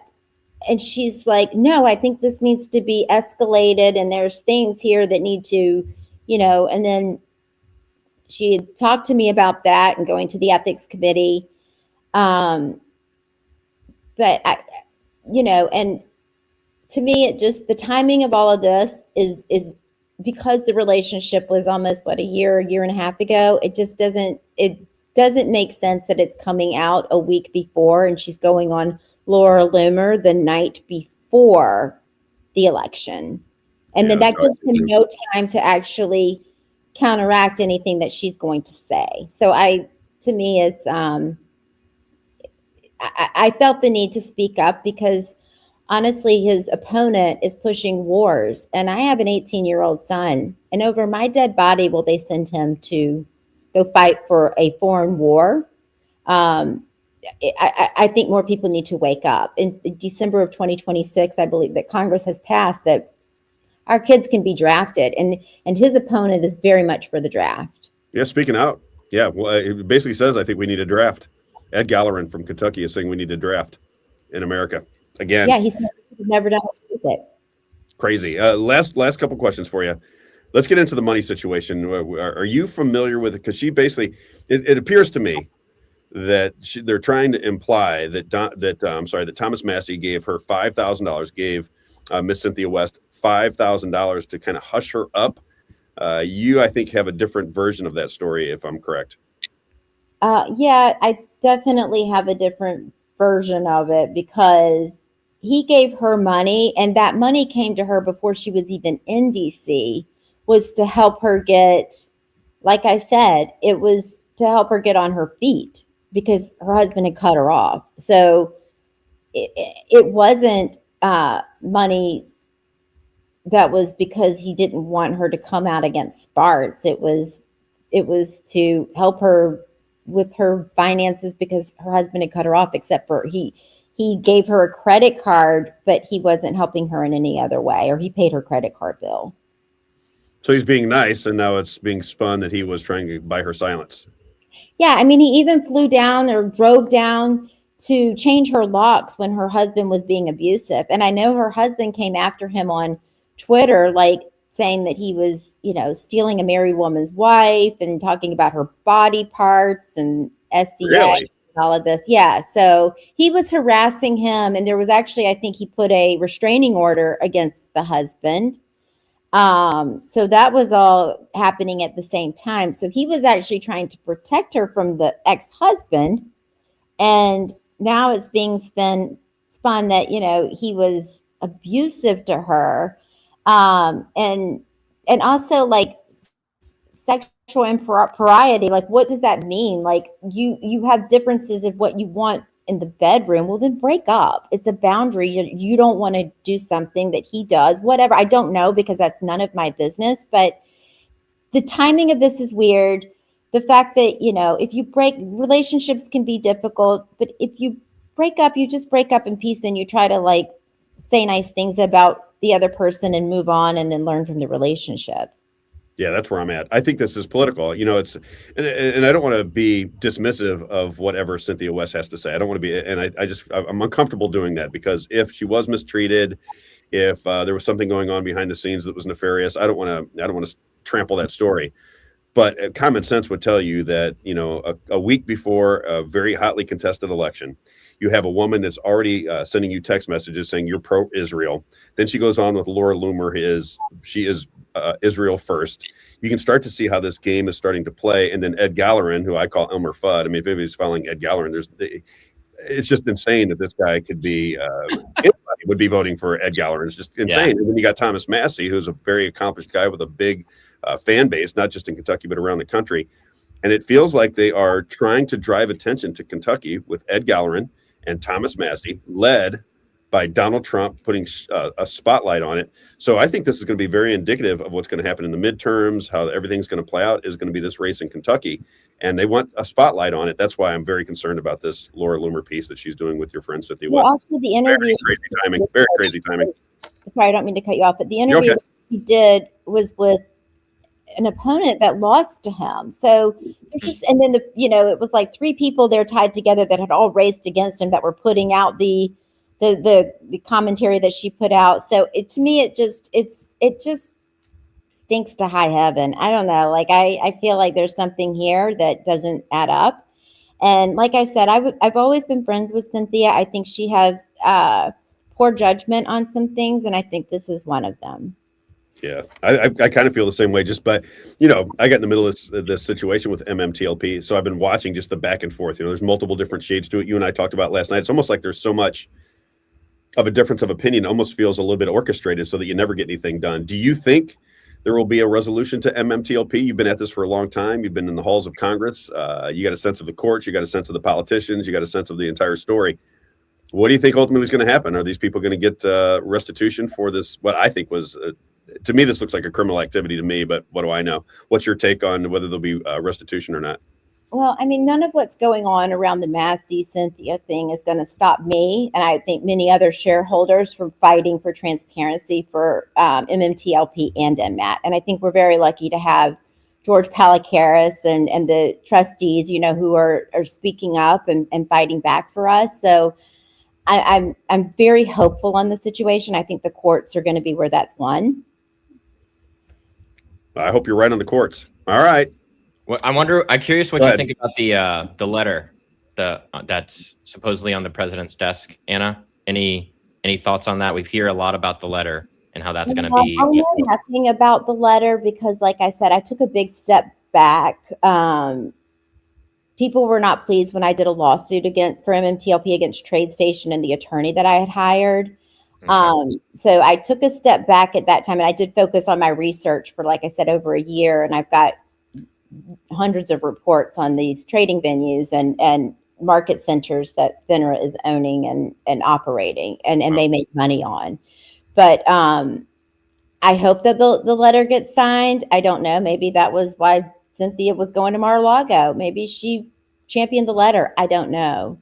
But the timing of all of this and the fact that we only have a few politicians that speak out for the Epstein files, for ending the forever wars, for, putting poison in our food and not being able to sue these people, the AI data centers. To me, it's all important. It's important for transparency in the markets and transparency of why we send our kids to war, why we have AI data centers draining our resources, why we have poisonous chemicals going into our food. These are all things that the people need to unite on, and really bring it home to take care of our own.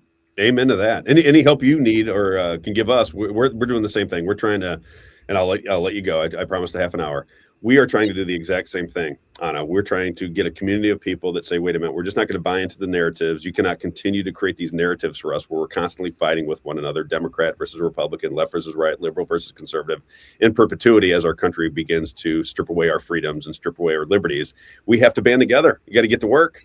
You got to get to work before it's too late. There's a time when the technological it's not left and right. It's good versus evil at this point. And we just need to stand, with the good.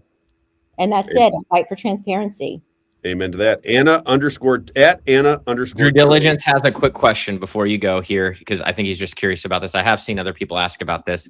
He says, one question regarding MMTLP. Anna had a case against her brokerage, which she was sent to arbitration. Did she go to arbitration? If so, is she legally allowed to share the outcome? A couple people are asking about that. I did not go to arbitration, and I'm not done with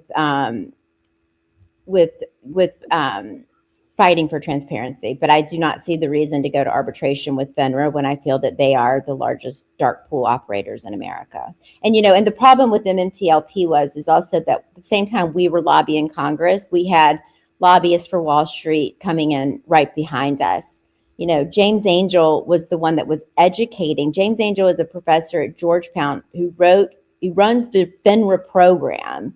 He did a 50-page something slide to educate this was when I first started in DC with the 14 members that did sign the letter, but he was meeting with every member on the House Financial Service Committee, representing himself as a investor and a market expert, but he ran the FINRA program at Georgetown. He wrote the dark pool patents. Also, he was educating the staffers right behind while we were there. And then his slides were like, you can carry shorts into a private company. And a lot of them just didn't make sense. And then when you Google James Angel, or not, sorry, when you go into ChatGPT and you try to put in James Angel or any of the information that I have on him, you get blocked. So there's something there that I think people need to look into and need to continually, like, push for transparency on this, because the MMTLP is a crime scene that is just frozen, but it's happening to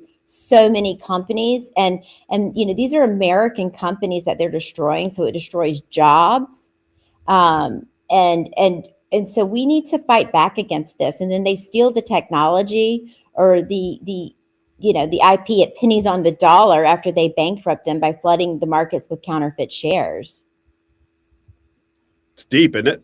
It's very deep. It's deep. It's stolen trillions of dollars from the markets, and people don't understand that their pensions are all tied to this, and they're not liquid.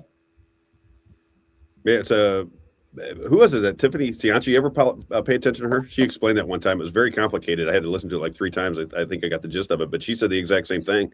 She said, all this Wall Street money's tied up into your pensions, and she goes, "This is a nightmare waiting to happen." I hope that's not true, because I got a pension. The pensions are not liquid, and people are, I'm afraid that people are going to find out, and it's scary times that we're living in. And so, and this is like the state pension. So it's your firefighters, your policemen, your teachers.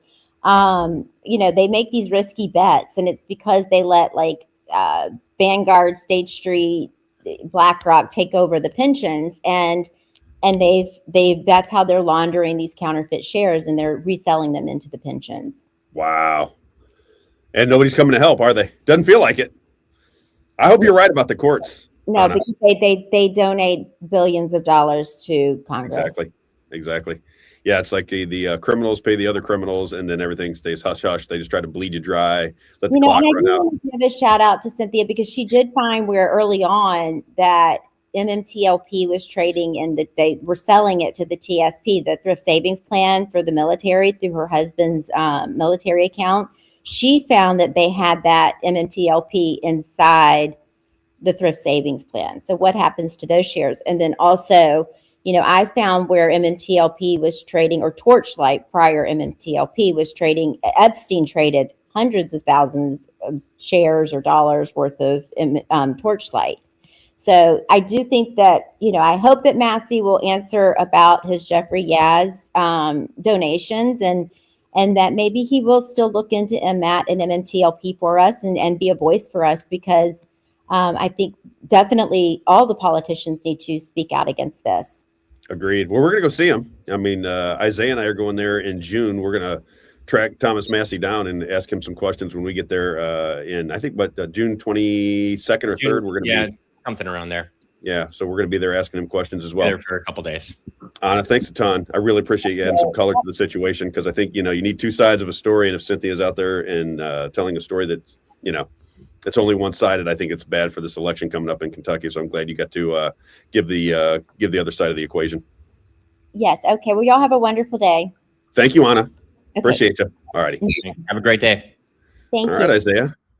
All right. Well, I wanted to show you what's your take? That's kind of what I thought was going on. Yeah. My take on her is that she's not adversarial to Cynthia West.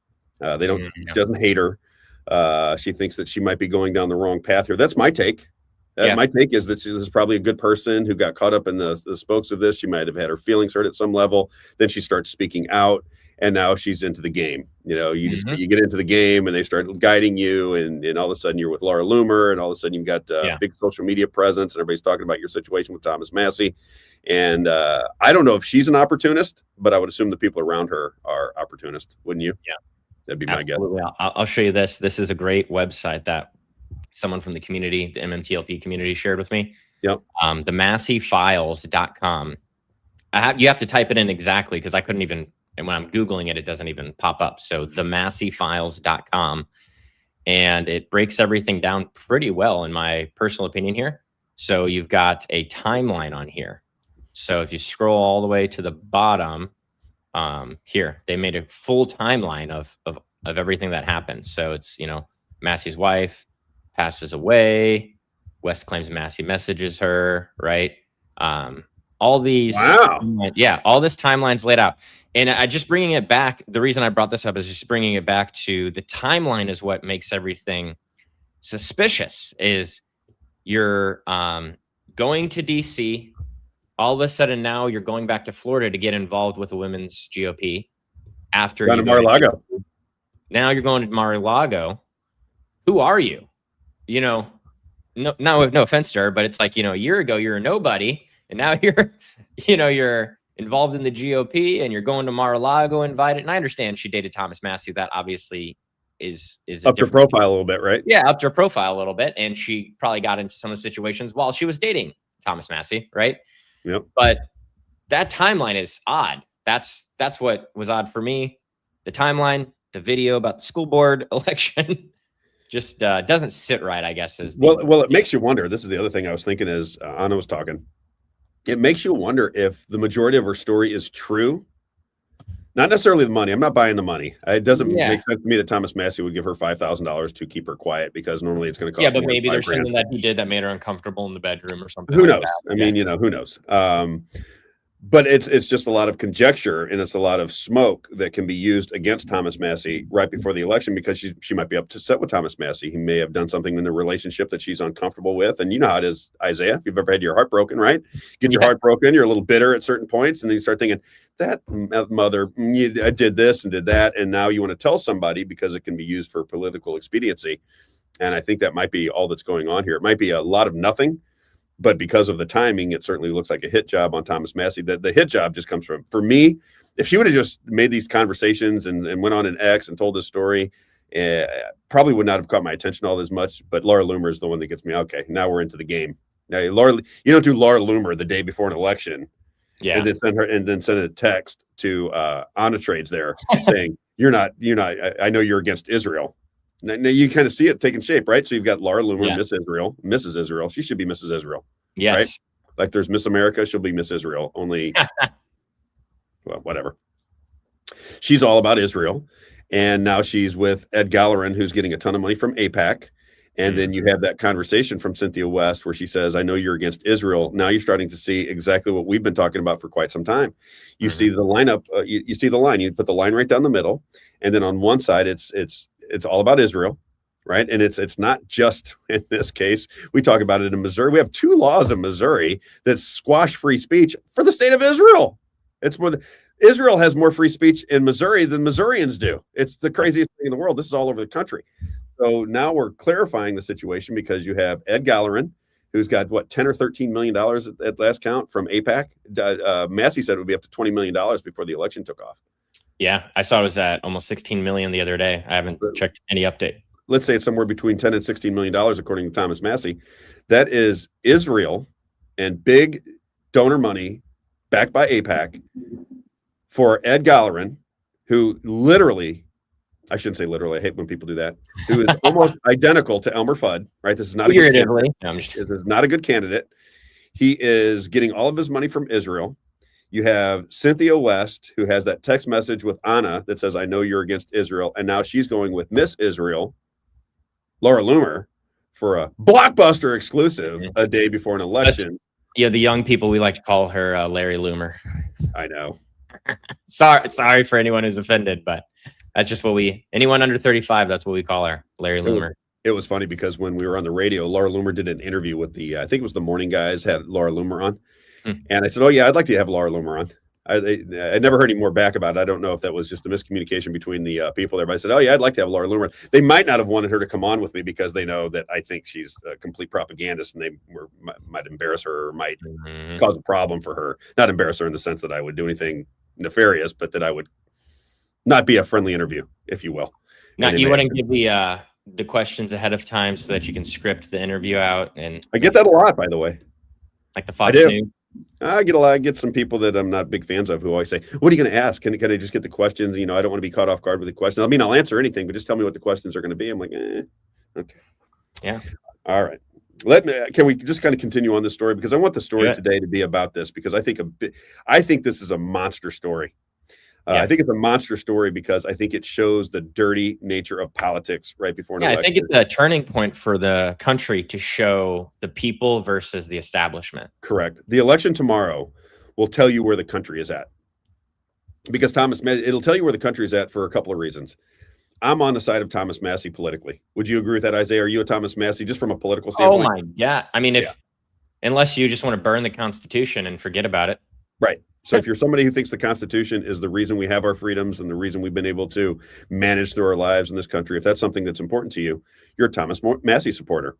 If you are just somebody who says Donald Trump is the good guy, anybody that's against Donald Trump is the bad guy, then you see Thomas Massie as the bad guy.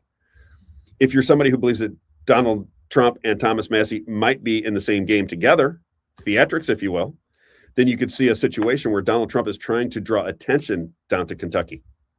He's trying to draw attention to all the money that is being poured into Ed Galleron's campaign. And it crystallizes everything with the most popular congressman outside of, just if somebody's, in Missouri, our congressman, it's not either, but a national figure that's a congressman out of Kentucky. I think Thomas Massie is probably the most popular national candidate on the Republican and independent side. Don't you think, Isaiah? I mean, who's more recognizable than Thomas Massie? I just saw this because I got my feed here with all the breaking news updates that I always look at. Larry Loomer just tweeted 13 minutes ago about, I forgot Pete Hegseth is going to Kentucky. Did you see that? Yeah. To campaign for Ed Geller. Well, apparently he says, I'm going to campaign against Massie in my personal capacity. Come on. That's what Hegseth said? Yeah. Oh my God. That's ridiculous. By the way, Hegseth was a part of the Kid Rock concert. Did you know that? No way. Yeah, they show Pete Hegseth getting on, bringing Kid Rock onto some military helicopter and the whole thing. Yeah, it's part of the pregame routine before the concert starts. Is Kid Rock and Pete Hegseth. That's pretty cool. That is pretty cool. Even though I know the messaging and what they're trying to do with that, but what's your take on Pete Hegseth? What's your gut feeling on him? Fox News anchor, essentially. I'm sure. The story where supposedly he was at a bar at some kind of get together, and he ended up sleeping with this man's wife. And she says that he took advantage of her when she was drunk, and he says it was just a one night stand basically. And I just thought the whole thing was kind of odd. When you're in the public eye, right? You think you would be just a little bit more careful. Especially if that's what happened with Gavin Newsom. Yeah. Yeah, that's right. People forget about it, but I mean, it's a long time ago. So, stories kind of, fly away. But yeah, that's I think Pete Hegseth is just a, anyone in the administration. Central casting? Yeah, central casting, political theater.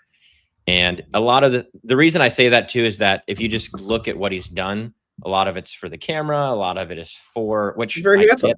I understand him and, I was so excited for their first press conference when the war started. Cause I was like, okay, what are they going to say? Are they going to say, hey, we're going to end the war? And they get up there and they're just like, these are the things we're doing. And this is great. And support our military. And this is the best thing ever. I was like, what is this? And then they kept doing them and doing them and doing them.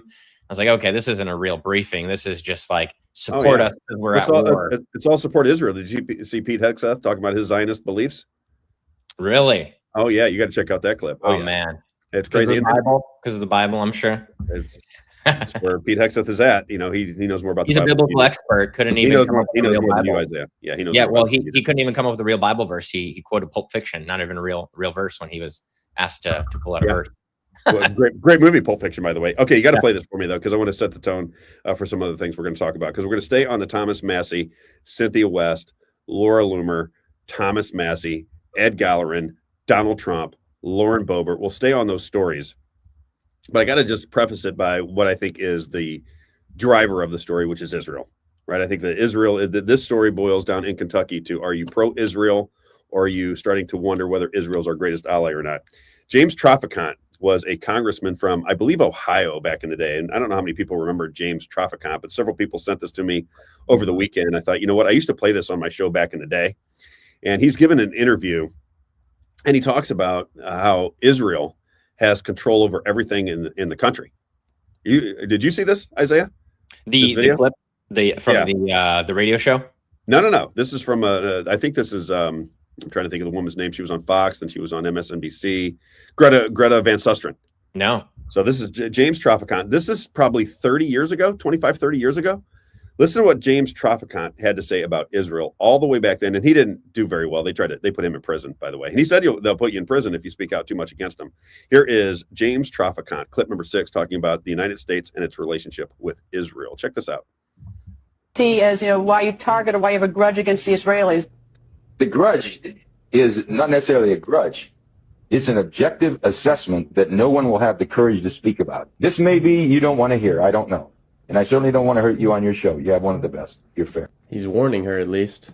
But I believe that Israel has a powerful stranglehold on the American government. They control both members of the House and the Senate. They have us involved in wars of which we have little or no interest. Our children are coming back in body bags. Our nation is bankrupt over these wars. And if you open your mouth, you get targeted. And if they don't beat you at the poll, they'll put you in prison. They're controlling much of our foreign policy. They're influencing much of our domestic policy. Wolfowitz, as Undersecretary of Defense, manipulated President Bush #2 back into Iraq. They pushed definitely to try and get Bush before he left to move into Iran. We're conducting expansionist. Wow, back in 2009, they were talking about how they're trying to push Bush to go into Iran, not just Iraq, Iran. They got Trump to go into Iran. Policy of Israel, and everybody's afraid to say it. They control much of the media. They control much of the commerce of the country. And they control powerfully both bodies of the Congress. They own the Congress. Are you an anti-Semite? No, I'm not. That's exactly what they're going to say. We have a one-sided foreign policy in the Mideast, and we've alienated Arabs who have no way of fighting. So what they've done, and I predicted this on the House floor, is they would export violence to America, and they have. They have no other way to fight. I'm saying this to you right now. Israel gets approximately 50. What he's saying is we're sending all our weapons to Israel so that they can bomb the Middle East, or they're pulling the United States and pressuring the United States to go to war with these countries so they don't have to fight them, which is exactly how it's always played out. $15 billion a year from the American taxpayers. That $15 billion is $30,000 for every man, woman, and child. People in my district are losing their pension benefits. That's good, Isaiah. Wow. Interesting, right? So that was 2009. I genuinely believe we're at a Yeah. That was 2009. I don't know why I was thinking it was longer than that. So that's what, 17 years ago? Mm-hmm. I was thinking it was 20, 25 years ago. So that's 17 years ago. Are you serious? Oh my gosh, I feel old.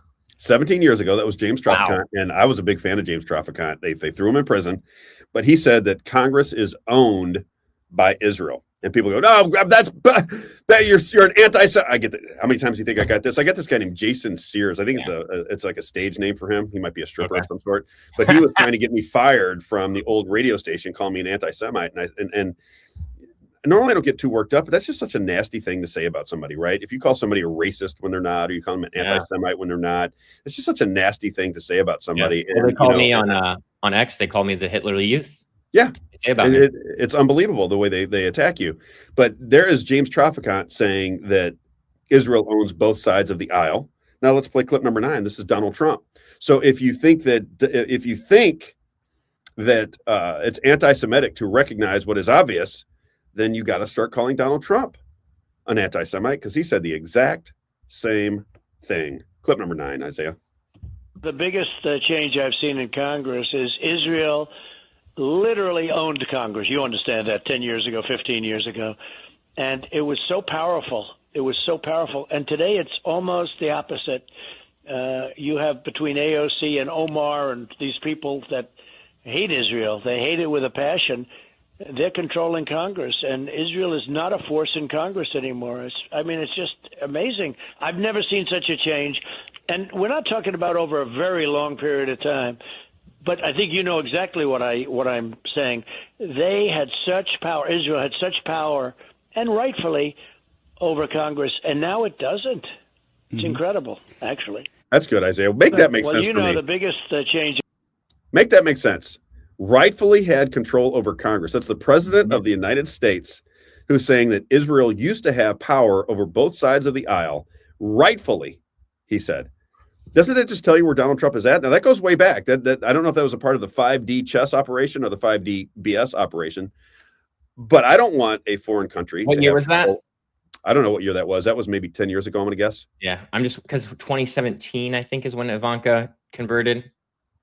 Is that right? I mean, that's another thing. His daughter converted to Judaism, right? So you kind of get where you can certainly understand why people like Isaiah, myself, the youth in this country look at Donald Trump and go, okay, you sold me on something, but really what you're interested in is perpetuating the relationship between the United States and Israel, making sure that we are complicit in any war that they want to start because they want the greater Israeli project. They want to take over some land out there.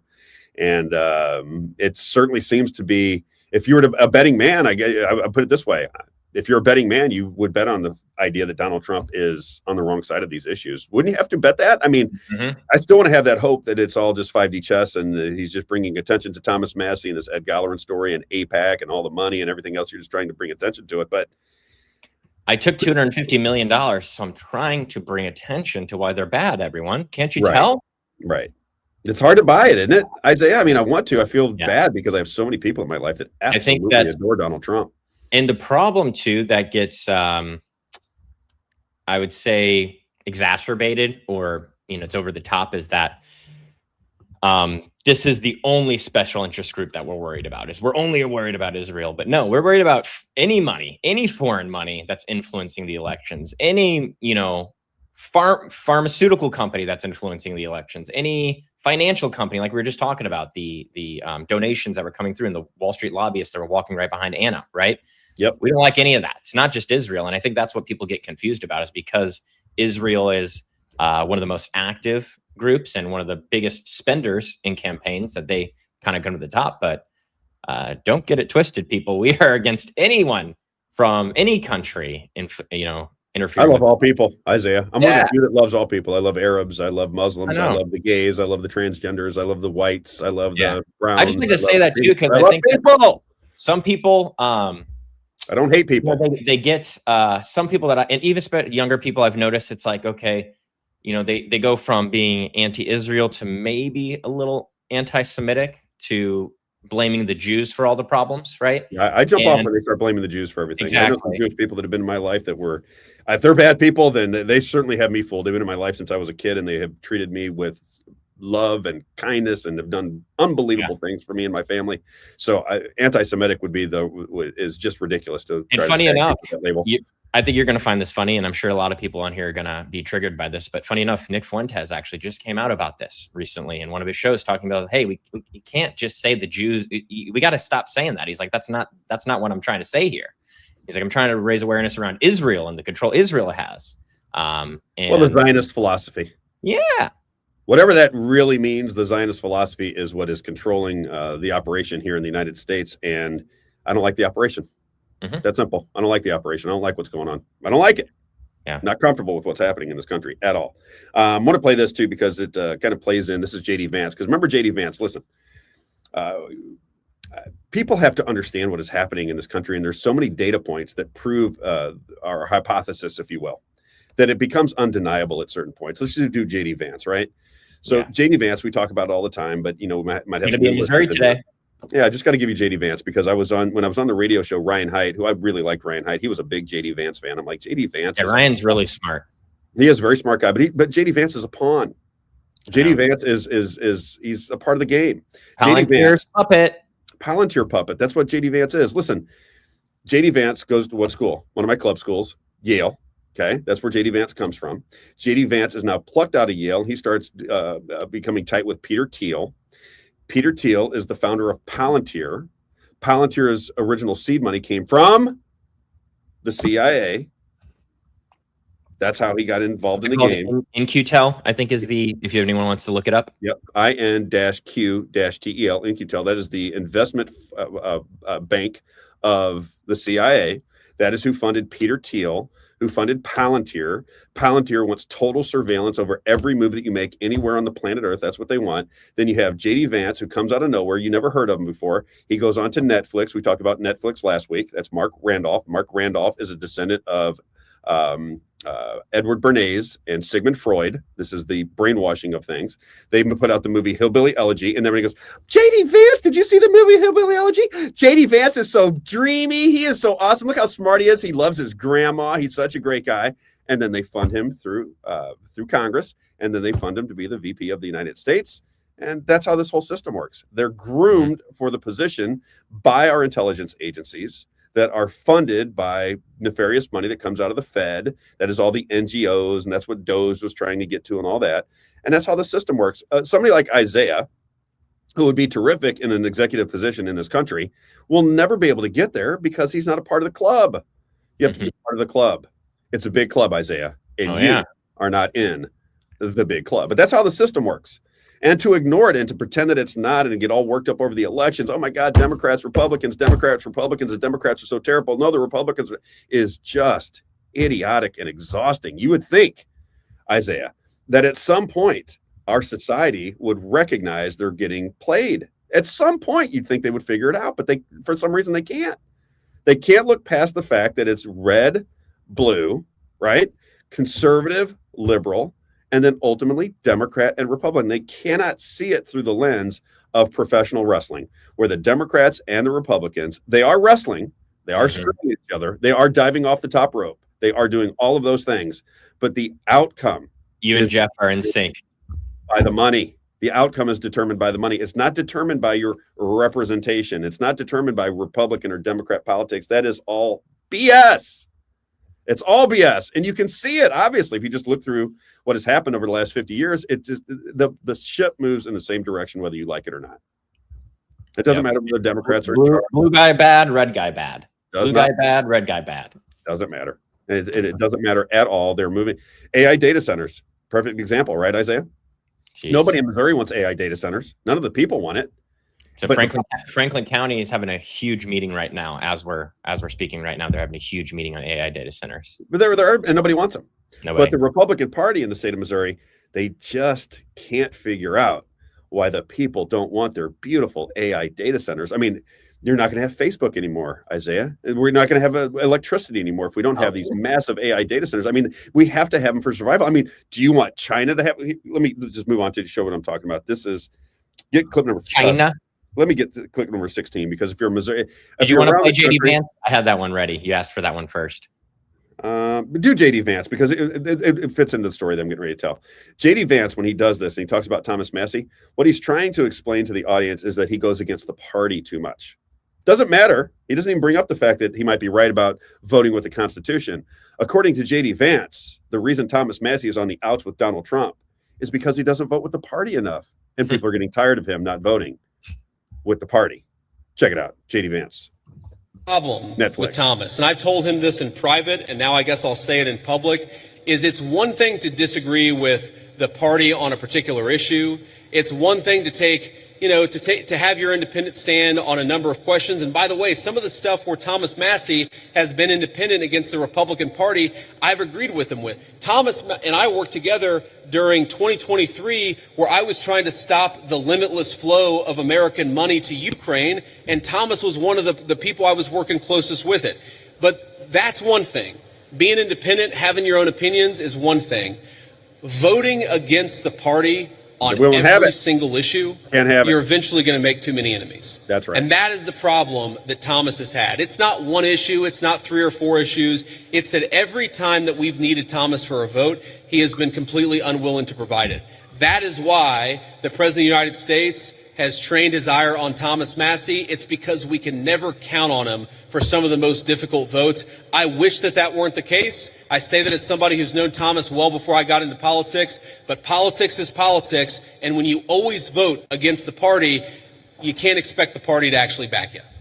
He doesn't want the party to back him. Fall in line. Fall in line. What does he want the party to back him for? He wants the people to back him. That's what the people in Missouri bother me with. That's what the entire Republican Party bothers me. That's why they bother me so much. It's not about your It's not about your stupid party, right? It's not about your party. What part of we don't really give to, I can't say, I'm not going to curse. I'm not going to get into that habit. We don't care about your party. What part don't you understand? We do not care about your party. We care about the policies that your party puts forth. And your policies don't work. Neither do the Democrats, by the way. Sometimes you even go against your own policies. These policies are awful. The way you write legislation is horrible. You're voting on 1,800-page bills that you don't even read. And you expect us to vote for you because you're red, the other team is blue, you're great, they're horrible, they're skinny, the other side is fat. It's ridiculous. And it's exhausting, Isaiah. I just want people to see this for what it is. At some point, we need a great awakening that it is a one-party system controlled by corporate money, and the fight is between the Democrats and the Republicans. That is for the ants in the middle. That is just to trick you. They're moving whatever way they want. They're not moving in a direction that's going to make your life easier. They're going to move in a direction that steals your liberty, steals your freedom, and steals your money. That is the process. That is what is happening. And it doesn't matter which party is in charge. And they're going to continue on with wars too. They like war. For whatever reason, they love war. They love it. They just can't get enough war. I don't want to interrupt you, Rob, but Laura Loomer just dropped her interview with Cynthia West. It's only 3 minutes and 44 seconds long. Would you like to play it on the show today? Let's go. Okay. You keep going. I don't want to interrupt you right set now. It up. Let's finish. I want to make the point, and then you tee up Laura Loomer. But I want to play this clip first, because this is what I want to get to the people out in the country that are watching from around the nation. This is what's happening in your neck of the woods. Okay. This guy's name is Tim Jones. I worked with Tim Jones. I don't dislike Tim Jones. I mean, he's fine. He's always been very nice to me. I have no problem with Tim Jones. I appreciate how much he talks to the people, like using social media. That's one thing I appreciate about him. What is going on? What's wrong? I got something popping up on my screen. I don't know. Oh, you're good. No, you're good on our end. So Tim Jones, he does local radio now. All right. I used to work with Tim Jones at a previous radio station. He was the Speaker of the House in the state of Missouri. Now he's on something called Jeffco Radio, which is the Freedom Caucus, which is the Republican apparatus, and they sing the praises of the Republican Party. They tout all of the great things the Republican Party is doing, and they're not shy about it. So it's not like I don't think Tim would be offended by me saying this. But I know Tim Jones seems like a fine guy. I worked with him, but he is going to sing the Republican strategy, sing the Republican song every chance that he gets. Here he is on Jeffco Radio. Now listen to what he's saying here about, and this is how they sell it, Isaiah, because he's a good salesman. I got to give Tim credit. He's selling people on the beauty of the AI data centers. And here is the Republican strategy for selling the citizens of Missouri and around the country the great marvel of AI data centers and how important it is that we get them implemented, active, and working before the Chinese or any other nation that is out to get us. Here is Tim Jones, Jeffco Radio, former Speaker of the House in the state of Missouri. Listen to him sell AI data centers. Very good. Check this out. The future folks pointed out, what if we had decided that we weren't going to fund, for example, they say anti-rocket technology, in the race to the moon in the 60s. What if we were like, yeah, we'll just let the Soviets do it. Look how far behind we would be, or any of the other great advancements in technology where the U.S. has always competed because, we better, because it's in our self-interest to not let the Russians, the Chinese, or any of the other nefarious actors on the world stage ever get ahead of us on anything, whatever that advancement might be. Can you imagine calling those particular countries nefarious after what our country has done? Yeah. I just want to remind Tim, I love you. I do. I want you to pay attention to what your country is doing just for a second. Before you paint everybody else as the boogeyman, I just want to remind you what your country did. Okay. Your country, just within the last few years, sold COVID, which was an absolute lie, an organized lie that stole the money, transferred it from my pocket and Isaiah's pocket to Wall Street. You had us sticking our needles in our arm. That was your government that did that, Tim Jones. That was your government that stuck a needle in the arms of millions of people, and they didn't even know what was in it. They didn't know what was in it. You understand me? Your country stuck needles in the arm of its citizens from a pharmaceutical company that bought it off and didn't even know what was in the shots. Not enough time to know. Can you point to other people as being nefarious when that's what your country did? How hard is that to understand? Take care of your country first.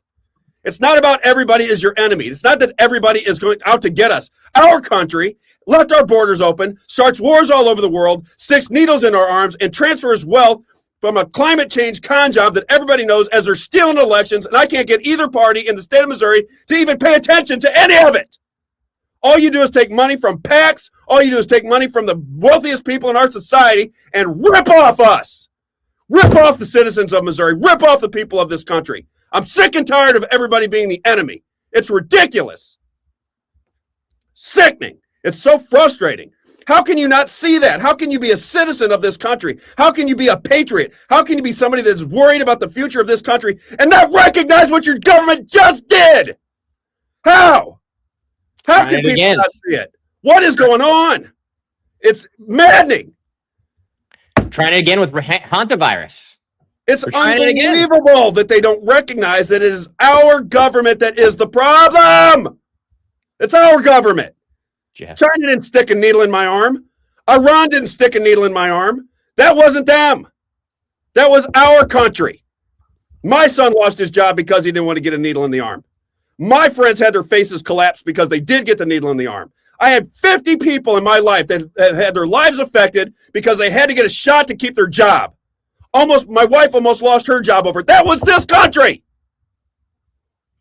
Land of the free. So land of the free. People don't recognize. We're never going to solve it until we recognize what's happening. This is not a left versus right issue. This is your government is tyrannical. It is run by big corporate interest, global big corporate interest, and now they want to surveil you with the AI data centers. And you have people in your life that you really care about selling it. They don't even know what's going to happen with it.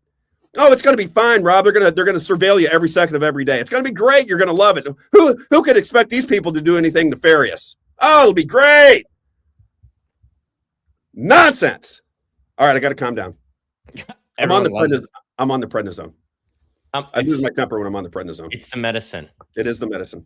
That's what happens to me right there. You see what Jeff said? There's my guy. But that's what happens when I take the prednisone. I got to quit taking the prednisone. I do.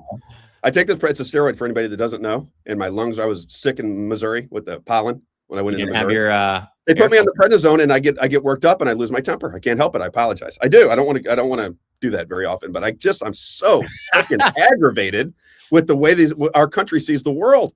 Everybody's the freaking enemy, as your country just within the last 6 years stuck a needle in your arm with a concoction they didn't even know what it was, and Donald Trump sold it. And Nancy Pelosi sold it. And Mitch McConnell sold it. And Moderna sold it. ABC sold it. Fox News sold it. MSNBC. They all sold it. Don't get me started on Mitch McConnell. Jeez, guy can't even walk. Mitch McConnell. Can't walk, can't talk, doesn't even know what's going on. He's worse than Joe Biden. This is why I can't do radio. Yeah. This is the reason I can't do radio. Yeah. I lose my temper and it freaks everybody out. Drew says, Rob just went from oh to oh shit. Can't blame him. He's right about the dangers of data centers. Absolutely. And these people are selling, they're friends of mine that are selling this crap because they think that they got to get a check from the Republican Party. It's the only way they can survive is to sell. You are a Democrat, Rob. You're a Democrat for thinking that. Pisses me off. It really does. It just doesn't aggravate you, Isaiah, because you got to know as well as I do that these people are doing this for political reasons. They're not doing it because nobody's waking up in the Republican Party going, oh my God, we got to have data centers immediately. How are we going to survive without data centers? No. It's a political game, and they are working for big, powerful people to sell AI data centers to the schlubs like me and you, who are going to have our water supply disrupted. We're going to have sound problems. We're going to have shortages of energy, and at the same time, the person who's instilling it, Stargate, Larry Ellison, told you that he's going to surveil every person all day long because your behavior will change. And then we point to China as though they're the bad guy. That's exactly how China runs their system. Yep. It's That's why I got involved locally. It's because of that. One of those issues. The data centers were one big issue for me. Flock cameras are a big issue for me. But I just talked to you this weekend, Rob. I'm going to be proposing a bill for a moratorium on data centers in my city for at least 24 months. Hopefully we can get it past 24 months because I don't want us to be caught off guard like so many other cities are caught off guard. That's what's happened here, Rob. If you look around, these cities don't know that these things are coming. They're not prepared for them. They don't have the right zoning laws. They don't have the right restrictions in place. And then all of a sudden, these data centers get in with a proposal, and then they can't stop them, and they're trying to work backwards before they can even start COVID. Yeah. It's the same con job as COVID. If you go back to COVID and you look at the AI data centers, what's the difference? Remember COVID, you had to get, as soon as the shots are available, guys, when they line up and get your shots, and they made it was like you were like lucky to get the shot. Remember, you got to get in line to get the shot, right? Ridiculous. The whole thing was ridiculous. And if you go back and you just, like I said, maybe I'm so frustrated by it because I was in China when this whole thing broke and I knew it was BS from the very beginning. And I happen to know as a matter of certainty, 100%, not 99.9%, 100% certain that was a con job perpetuated on the American people. No doubt about it. I'm 100%. If you're 99 or you're 98 or you're fit, I'm 100. I know that that was a con job, and I know what it did to our society. I know that it consolidated power. I know that it consolidated money. I know that it killed people. I know that it usurped all the states' rights. I know what that con job did to this country, and it set it on sale for tyranny for now until forever, unless, God forbid, we get through the brainwashing and people start to understand what is happening.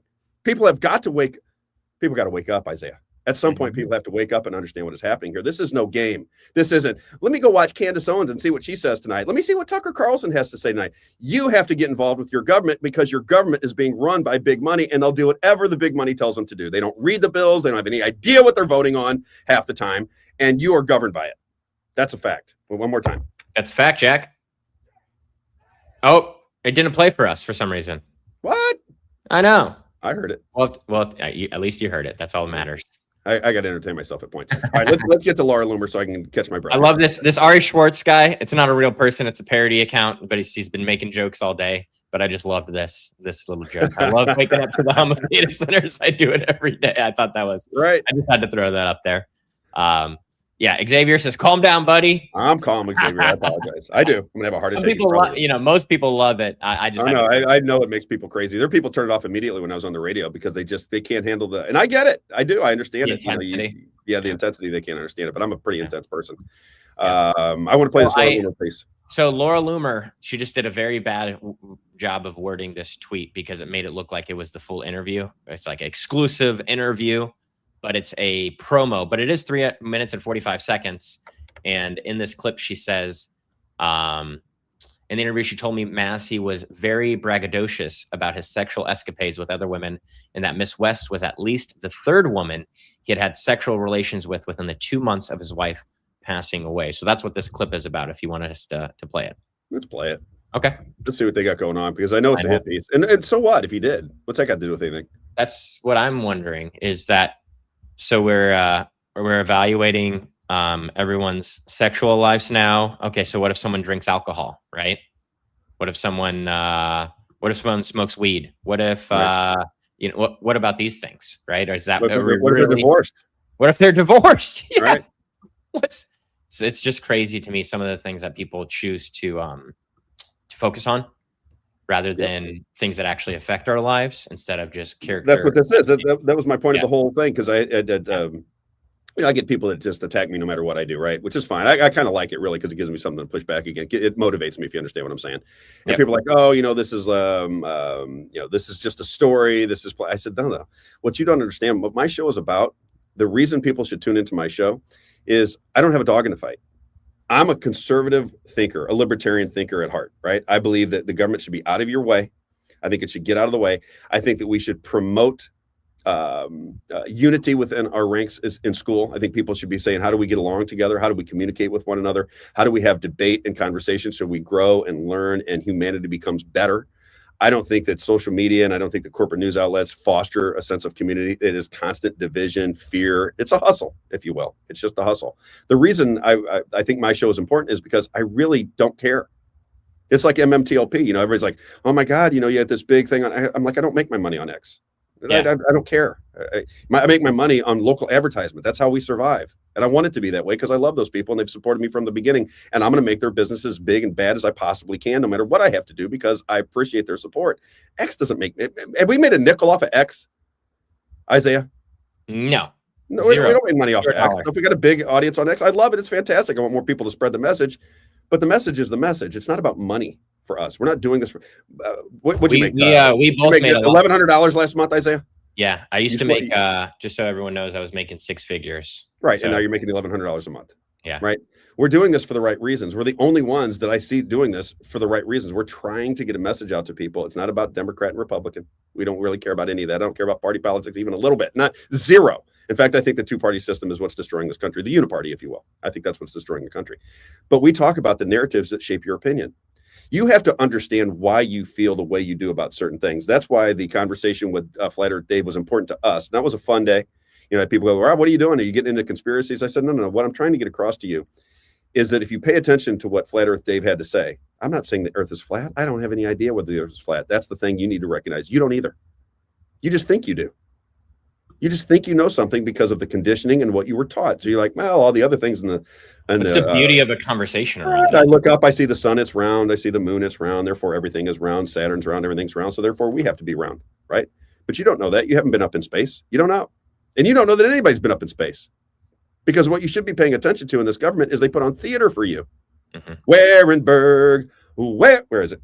Let me find my Warenberg theater. Yeah, sure. It reminds me of like Gravity, right? It's I think Gravity is still a theory, if I'm remembering correctly, but I could be wrong. People correct me. But see, now when you're watching Fox News, you should hear this in the background. We can't hear it. We'll have to figure that out. What's going on? Are you kidding me? No. Yeah, we'll have to figure out. I don't know what you did to it's everything's probably the same. So we'll troubleshoot it. Don't worry. Isaiah. I know. It's okay. It's because of the camera. We didn't get to I check didn't get it done right properly. Remember, I was all excited. I thought I'd nailed it. Hey, the camera. That's everyone everything everyone cares about is the camera. You blew it. You blew it. Someone said earlier, I thought it was funny. Someone, a supporter of yours, it seems, from the radio days, said, "I love your tablecloth you're wearing today." Oh yeah. You don't like the shirt? No, I love it. I didn't see tablecloth until he said it, and now I can't forget it now. I couldn't get it out. I was like, oh man, that's a great comment there. Who was it? Let me get back at them. Who gave me that one? Papa Bill. Papa Bill. All right, Papa Bill. I see. Here we go. All right, Papa Bill. Where is he from? Papa Bill from Vegas? Vegas. Yeah, something. Not sure. I got a lot of friends. This, I wanted to play this Laura Loomer clip though. All right, so this is Laura Loomer. This is her clip. What is this, a promo for her 2-hour show? I guess it's a promo. She did a very bad job of wording the tweet because it made it look like it was the exclusive interview. But I guess this is a clip from the exclusive interview that should be coming out later. When you say you knew that he had been speaking to another woman before you're talking about romantically, right? So this is pretty fast because we're talking August 30th, and you said that he reached out to you a week before then, right? So that would have been the 3rd week of August, and his wife had only died a month and a half prior to that. How many women are we talking about that you at least know about that he had sexual relationships with in the immediate aftermath of his wife dying? Before you began your relationship 2 months after?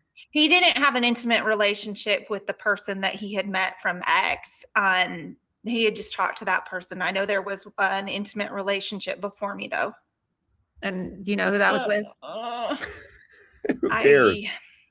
I know there's speculation. I just don't feel comfortable. Did he ever tell you who it was with? Because I mean, if he told you who it was with, I mean, those are his words. Who did he say it was with? Lauren Boebert. A congresswoman. Do we know who that congresswoman is? Mm-hmm. Who's the congresswoman? Spill it. It's Lauren Boebert. Mm-hmm. Interesting. Why would he tell you that he had a sexual relationship with Congresswoman Boebert? Honestly, he was proud of it. Like, you know, he's like, oh, it's the hottest woman in Congress. And I don't know.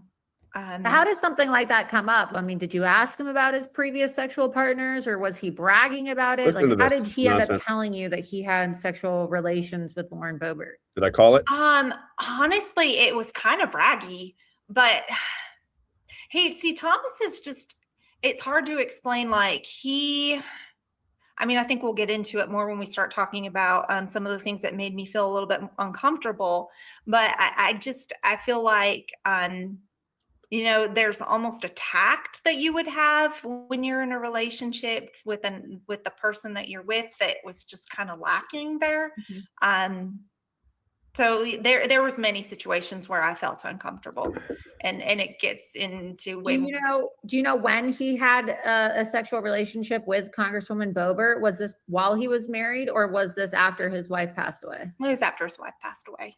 Do you know how long? Because I mean, you said that there were at least 2 women before you. Yeah. And you started talking to him. Let's go through his entire sexual history back to high school. And then on August 30th, Labor Day weekend, is when you guys That's what I was thinking. met and I guess started dating. Who else did Thomas Massie date?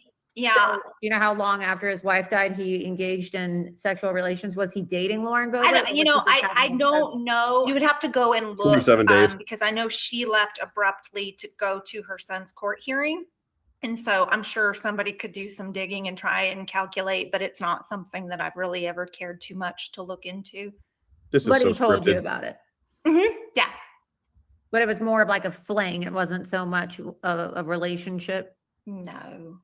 Interesting. I mean, that was not the impression I got. I don't want to, make a judgment based on the. Well, no, I think it's important for people to know these things because you We have need to know who Congresswoman every Boebert person he slept campaigning with for is. Thomas Massie. Don't you think, Isaiah? Now people understand that We it's not must. just because We she must was know. Everybody he's ever slept with. I want to know policies, everybody slept she with. All right, we apparently need has Ed had a Galleron's sexual list, relationship too. with him. Allegedly, you're saying that he Fudd? told you this while you were dating. That's what he told me. Yeah. That's what he Fudd told Galleron? you. Yeah, the most I mean, I important wasn't thing there, for your but that's what he collection told is who Thomas Massie slept with. I think Amy might be right on the money with that one. Wow. Yeah. So before we go further, I mean, this is just too good not to do. Okay. I'm sorry. What do you got? I'm sorry. So I think you're gonna laugh at me for this. But just want to show you, Laura Loomer's the person interviewing, asking these questions about sexual. It's a very flattering AI picture of Laura Loomer, by the way. That's not the real. That's not the real Laura Loomer. Thank you. Here's Laura Loomer. You seen this before? Very too. I know, but I'm Jewish. It's okay. Because you're such a cutie. Don't mess my hair. God damn it. Fix it. Fix my hair. Did you fix it? I did. But like that picture you posted on Instagram recently when you got like reinstated on Facebook was so hot. Like seriously. I appreciate it. It's so good. It's a good picture. Your skin and the Nazis hate me. It's fun. The alt-right people want to put me in a gas chamber because they're obsessed with the Jews. Whack job. Total whack job. But it's okay. It's okay. I don't care. I love it. It'd be like that sometimes. Yeah. So that's Total the whack job. person. Yeah, that's the person that's worried about the morality, sexual, the immorality. Yeah, that's the morality that she's trying to. Oh, yeah. Sorry, I just had to play that because it's just so funny to me that someone like that would be so concerned about who this congressman is dating after his wife died, right? Oh my gosh. Well, just so that's the promo, right? So the promo is, and a lot of people will pay attention to it, Isaiah, right? A lot of people will pay attention to it because, we live in that kind of cable, great cable network television.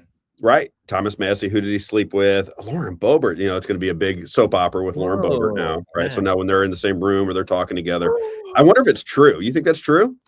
Who cares? That's my point. Yeah. That's my point. I'm sure many of them are sleeping together. I would assume. I think it goes down to Jefferson City. I hear all kinds of stories about Jefferson City. Yeah, I think that's. I heard Ed Galleron was at a lot of Diddy parties. Did you hear that? I heard Ed Galleron was into the lotions.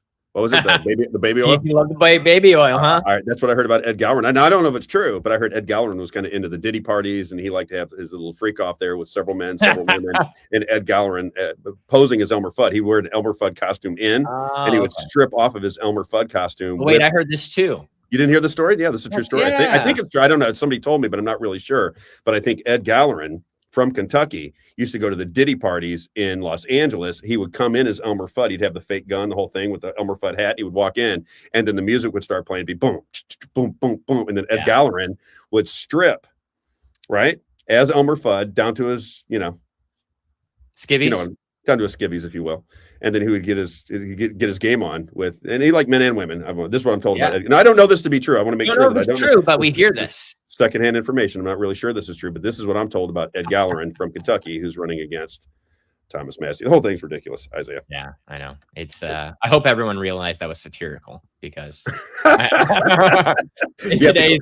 We got to clip that out and send it to Ed Galleron. Yeah, we heard he was Thomas Massie because Ed Galleron could have been at a Diddy party, maybe. Could have been, possibly, at a Diddy party out in California.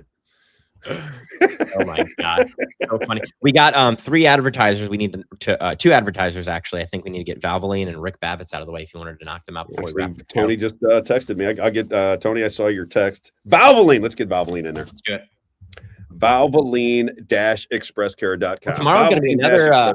I think that tomorrow's going to be an interesting show since this Laura Loomer piece is going to be coming out tonight. I'm very interested to see where we're going to be talking about tomorrow. Well, that's the thing is she's going to get big viewership. I'm going to watch it. I'll check it out. We have to. But I'll check it out from a different angle, right? But a lot of people that are just, that don't really pay attention to media, don't pay attention to news, they're going to hear this story and they're going to make a judgment either for or against Cynthia West or for or against Thomas Massie. And the whole thing is just absurd. The people of Kentucky should be voting for Thomas Massie purely because he votes with the Constitution. Who he sleeps with, you can't know, you can't possibly know. It's really not his business to tell you. It's his private life. But the bottom line is you got the best congressman in all of America, right? If you care about the Constitution, you got the best. John Birch Society told me that. I said, who votes with the Constitution more than anybody? I think Dan Sexton is his name. And he goes, Thomas Massie. Didn't bat an eye. Thomas Massie was the answer. And now they want to take him out of, come on. Yeah. Anyway, Valvoline-Express Care. Again, if you need coupons, if you want to check out the locations, there it is, Valvoline-expresscare.com. My good friend, Tony Clark. He has locations. Now, this is for quick, efficient oil changes. 15 minutes from bay to on your way. No appointments, no sales pressure, all Valvoline branded products, in, out, easy, friendly people, no sales pressure. Valvoline Express Care. Locations in Warrenton, Missouri, Cape Girardeau, Missouri, St. Peters Parkway, Mid Rivers Mall Drive, Troy, Illinois, and Lemay Ferry Road. If you're somebody in the area, in any of those areas, St. Charles County, Warrenton, Cape Girardeau, and you're a fan of the show, you're a fan of what we're trying to get accomplished, maybe you're a fan of Act for Missouri or the Shield Means, you're fond of people that pressure this government. That's it. We're not trying to destroy them. I don't like when it gets too terribly personal. I try to stay away from that. But sometimes it is, and there's not much you can do about it. If you're somebody that likes that, says, you know what? I do want to have a say in my government. I do want eyes upon them. I do want bills read and deciphered for me. I do need that service. Then take care of our advertisers.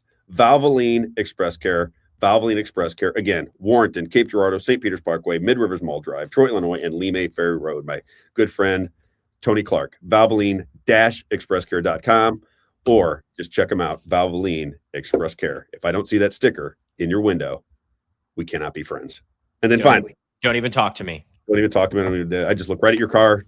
That's it for me.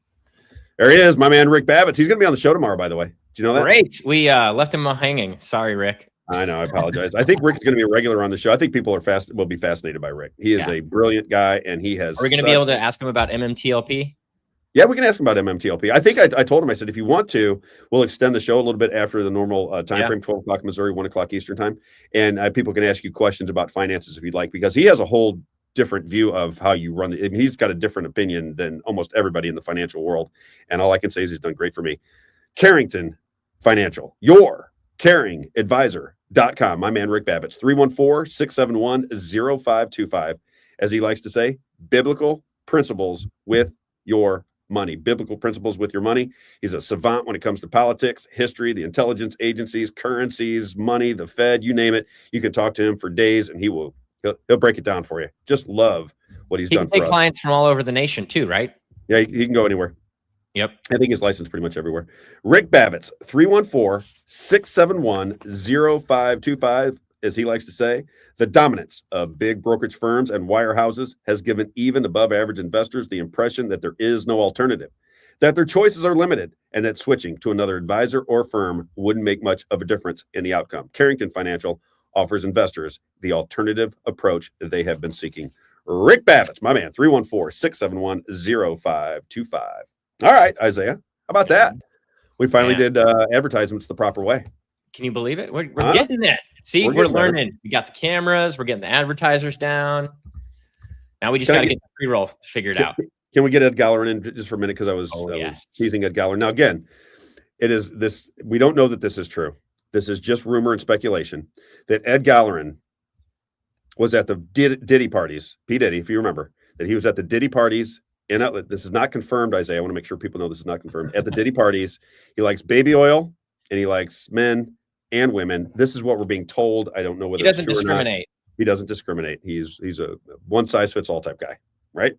Here goes Ed Gallerin. This is what he says about Donald Trump, because if you don't understand what Donald Trump is doing, then you go to Elmer Fudd Gallerin and he'll tell you exactly what is happening with Donald Trump. Here you go. Clip number 8. I was wondering. In his speech, Gowron noted how the Kentucky business community and farmers are being Look at this guy. squeezed by the rising cost of fuel and fertilizer. That prompted me to ask how he feels about the war in Iran, which has caused prices to soar. The president is playing five-dimensional chess. There it is. He is resetting the entire global Imagine power this guy. structure. So let him work through that to reset that. Look at that set the interviewer. conditions for just like President Reagan did. Jeff, Exactly if you're like listening, we need this in the pre-roll. Look at the interviewer. He's like, yeah. He's Yeah, playing Jeff, we 5-dimensional need that in the pre-roll. We need that clip of him saying that Trump's playing 5D chess. So bizarre. It's so bizarre. Is it not bizarre? Yeah, he's playing 5-dimensional chess. He's playing all right? 5-dimensional chess. I'm Ed Gowron. You can trust Yeah. me. I know exactly what Donald Trump. He's resetting the entire world, baby. Yeah. Ed Gowron. He's gonna reset the world by making sure your gas prices and oil prices are high and you can't afford your electric bill. And he's gonna get AI data centers all over the place. It's gonna be fantastic. You're gonna love it. That's all, folks. That's all I think about is the Looney Tunes. Yeah. Do. Isaiah, could it possibly be though? Because I poke fun. Could it be possible that Donald Trump is just trying to bring attention to all these things? Is that possible? What's your take on that? I mean, what the odds of that happening? Low. The odds that Very maybe low. a year from now or 2 years from now, Fauci's in prison. The entire one-party establishment has been. Everybody knows what's going on. Yep. Israel and the United States, the relationship is severed. The media is now free from corporate money. We have a real communication system. We have a real education system. We have real elections. Our borders are secure.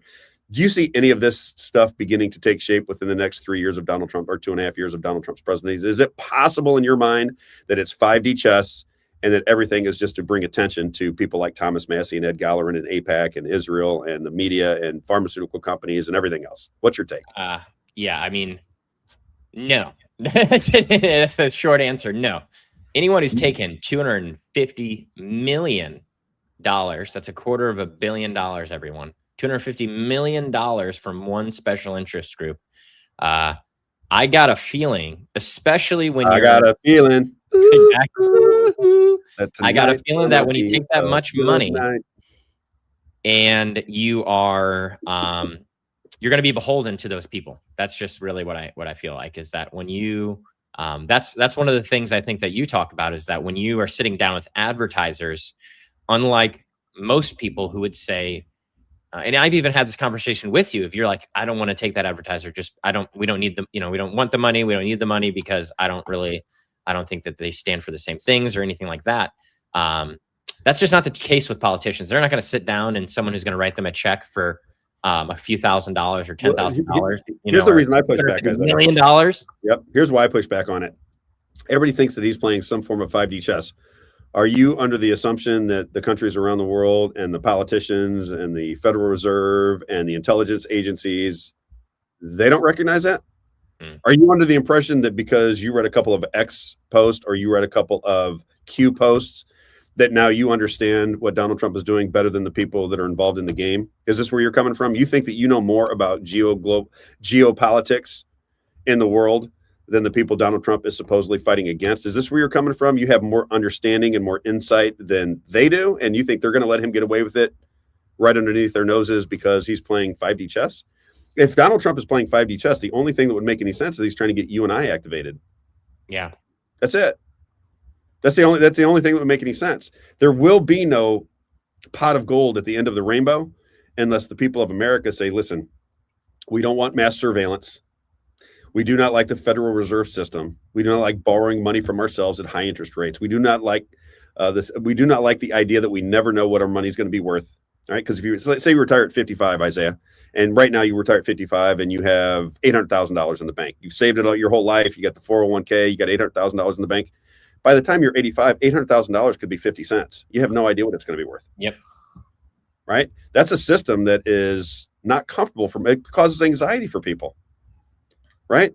And it can be fixed. We have the technology to fix our situation.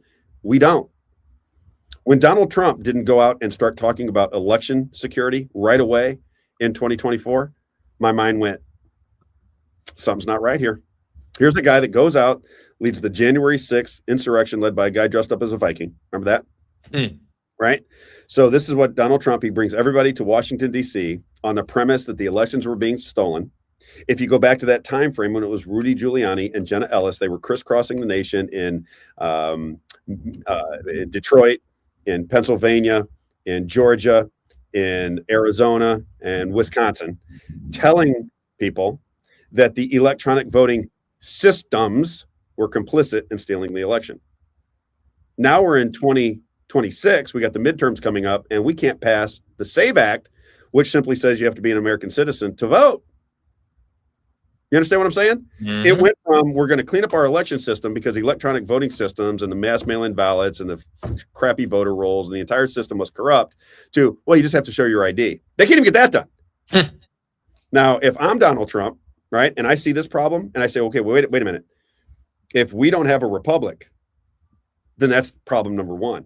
If our votes are being stolen from us so that we can't pick leaders that govern us. Mm-hmm. Is it Thomas Jefferson who said, do you have a republic if you can keep it? Ben Franklin. Ben Franklin. Thank you. Yep. Thank you. And you can't have a system that doesn't acknowledge your vote in a republic. Donald Trump told you that your vote didn't count because he continues to this day saying the election was stolen. But you got to remember what he said, how he said it was stolen was through his attorneys who said it was through the machines. And here we are in 2026, and there's no talk about getting rid of the machines. Nope. We're going to have the midterms here with the machines. Fire back up, baby. We're going to have the midterms with the machines in Missouri. So what I don't understand. That's how my election was counted, was a machine. Yeah, you don't know how to work it. I took it and I was like, I thought I'm going to hand it in. And they're like, oh no, you just go put it in the machine over there. Mm-hmm. Okay, great. Fantastic. But don't you think that if Donald Trump believed that the election was stolen from him through the machines, that in the last 2 years of his presidency, he'd be stump speeches across this nation talking about getting the electronic voting machines out of our system, cleaning up the voter rolls, a national holiday to vote, and petitioning Congress? Because believe me, if Donald Trump were to stand before Congress when he was doing the State of the Union and said, I'm going to concede the election of 2020 to Joe Biden. I'm not going to fight it anymore. Moving forward, I'd like both houses of Congress, Democrats and Republicans, to ensure our elections for our citizens. They deserve free, fair elections in this country. And whether you're a Democrat or a Republican, if you are a person who loves America and believes in the Republic and believes in the Constitution, then we must begin to put a system into place that our citizens can have confidence in. Let me give you an idea of what I would do as president of the United States. And I hope that both houses of Congress will do this and put a bill on my desk immediately. We need a national holiday for voting. We need everybody to have the day off. We need people at the polls. We need a marketing campaign to remind everybody how this system works. You have to be able to vote for your governing bodies in a republic. It's representative government. If you don't have a chance to pick your representatives, then by definition, you're not in a republic, and therefore you're not free. You're an authoritarian rule. We are going to make sure we get all of the electronics out of our system. If they want to be a check on the system, so be it. But we're going to count these votes on paper, by hand. We're going to have a video camera of people going in to the polling places, because if 2,000 people go into the polling places and 2,500 votes come out, Isaiah, do you see the problem there? Mm-hmm. Right? So we can— The math ain't mathin'. The math ain't mathin'. We can figure all of these things out. And this is what we have to do to bring back confidence in our election system. Well, then it would happen. And the reason you can be relatively assured that something's nefarious is Donald Trump didn't do that. Because if you did that one thing, forget about all of the other things that you're upset about. If you did that one thing, everything would fix itself. We're not voting for these leaders. Look at that clown show in Jefferson City. Look at that clown show in Washington, D.C. Could you believe how many— We're not voting for these people. We're not voting for these people. Some of them. You don't have to rig every election. You just have to rig key elections. You have to make sure that the Speaker of the House is somebody that's in your pocket. You got to make sure the Senate pro tem is in your pocket. You have to make sure that these organizations are in your pocket. And once they're in your pocket, then everybody else is ceremonial. They don't matter. Yep. When we were in Jefferson City, we're sitting in the gallery. We're some of the only citizens in the gallery sitting there at the Senate gallery. Everyone else in the gallery watching were lobbyists sitting up there watching how these senators were debating or voting on issues. It was the last couple of days to get bills passed. And we see a bill getting debated when we first get in there. If you remember this, Rob, we pull in there and I took a picture and I didn't even realize, but people were asking me on X, they're like, where are all the senators at? It's like, yeah, they're in there debating an issue, debating a bill, and there's not a senator to be seen. Just two senators debating the bill. And then they all come in and vote. And then come and vote on it, but they didn't know anything. They have no idea what's going on with the vote. And then the other one that was fascinating, I don't know if you saw it, Isaiah, but I got the audio of it. And maybe we'll play that this week. I think her name is Carla May. Was that Carla May? I don't know. But it was a senator, and she stood up and she was talking to Mike Moon, who's my favorite senator, Mike Moon in the state of Missouri. He's my favorite one. And they were talking back and forth. And she goes, when I came here, they're both standing up. I think it was a little bit of a filibuster to end the day. Maybe, I don't know. And she goes, when I started in the House, and she was talking about starting with Mike Moon, she goes, I didn't realize that nobody reads the bills. Nobody, just think about that. Before she said another word, just think about that. You are being governed by people that do 99% of them, if not 95, 99% of them, don't read the bills that they vote on. They don't even know what's in it. You think you have representative government when somebody stands up on the Senate floor and says, I didn't realize that nobody read the bills. I didn't realize that when I got here. You have Nancy Pelosi, who told you on a federal level, we'll have to pass the bill to find out what's in it. Yep. How much more information would it take to convince you that your government's not your buddy? Is it the wars? Do you need more wars? Does your government like to take you to war? Is that good for you? You love that when they take you to war? Is that awesome? What about when they leave your borders wide open? We have people from all over the world flooding into our borders, destroying our welfare system, destroying our schools, creating crime. They can't even speak the language, taking our jobs. H-1B visas, man, we need them. We're too stupid, Rob. That's what Trump said. We're too stupid. We don't know enough. We need these people to come in and help us poor Americans. Exactly. Is that good for America, though, Isaiah? Our open borders, you create war all over the world and then open up your borders. Do you think that's good for America to create war and then open up your borders to all your enemies? Do you think that's a good idea? Let's look at the UK. It's a great example for us right now. Well, it's anywhere in Europe, really, right? It's just a matter of time. If they want to activate it here, it'll happen. If they want it to happen here, it'll happen here, right? Yeah. Do you think that your country, the great country that we're trying to protect ourselves from the Russians and the Chinese and the Venezuelans, do you think that your country was looking out for your best interest when they all sold you COVID? Everybody? Nobody was against it? No Democrats, no Republicans? Nobody was against it? Not Fox News, not CNN, not Moderna, not Pfizer, MSNBC, ABC, CBS, NBC. Nobody was against it. Everybody. I'm the only one in the world that knew it was a joke from the get-go. I'm the only one. None of your elected representatives recognized it was a con from the beginning. Not one person noticed. This is what you believe? Because if you believe that... Wait, we're about to go live. Put your masks on, everyone. Quick. Exactly. If you believe that, then you're going to fall for all of these con jobs. And all I'm saying is you wouldn't be putting up with this con jobs if you could pick your leaders. Citizens United, because Anna Trades mentioned Citizens United. Do you want to play that? Look up Barack Obama pointing the finger at the judges for Citizens United. So something of that nature. I want to show people what I mean, because this is what I talk about on my show. Okay. This goes all the way back to the podcast days. The only skill set that I have outside of being just a tremendous athlete, Isaiah, I'm incredible, even at 56, just an incredible athlete. One of the greatest, as I told my friends, one of the greatest non-professional athletes of all time. Baseball, basketball, soccer, hockey, tennis, golf, volleyball, bowling, anything with a ball, I excel at, right? Anything. I'm the only one that can play feet, hands, doesn't matter. I'm kind of being sarcastic, but the only thing that I really have a skill set for is understanding propaganda, recognizing it right away. I was interested as a kid. I've told this story before. My fourth grade teacher was showing me Nazis putting bodies into the ground in 1980, Kratz Elementary School, right over by the airport in St. Louis. And it so blew my mind that I couldn't understand it. I began to ask her a bunch of questions, and she started talking about propaganda and how the whole thing was based on propaganda that the Nazis were selling their people. And from that point forward, I've always just had an interest on how perceptions are shaped. I couldn't understand in my 10-year-old mind back in fourth grade how people could do something so horrific to other humans. I just couldn't wrap my brain around it. But now I start to get it. It happened during COVID. It happened to me. I'm telling people in my life that this is just one big con job, and people hated me for it. Hated me. When I said, don't put that mask on your face, you look ridiculous. It's not going to help. The mask has nothing to do with anything. It's just they want to control you. That's not it. It was during the State of the Union. Oh, okay. It was during the State of the Union. So the only one I can find right now is the actually it was Justice Alito. He starts shaking his head and says no. Yeah, I'm only finding the full 28-minute State of the Address. Okay, let me spell it. Can I spell it? I'll just spell it out for people.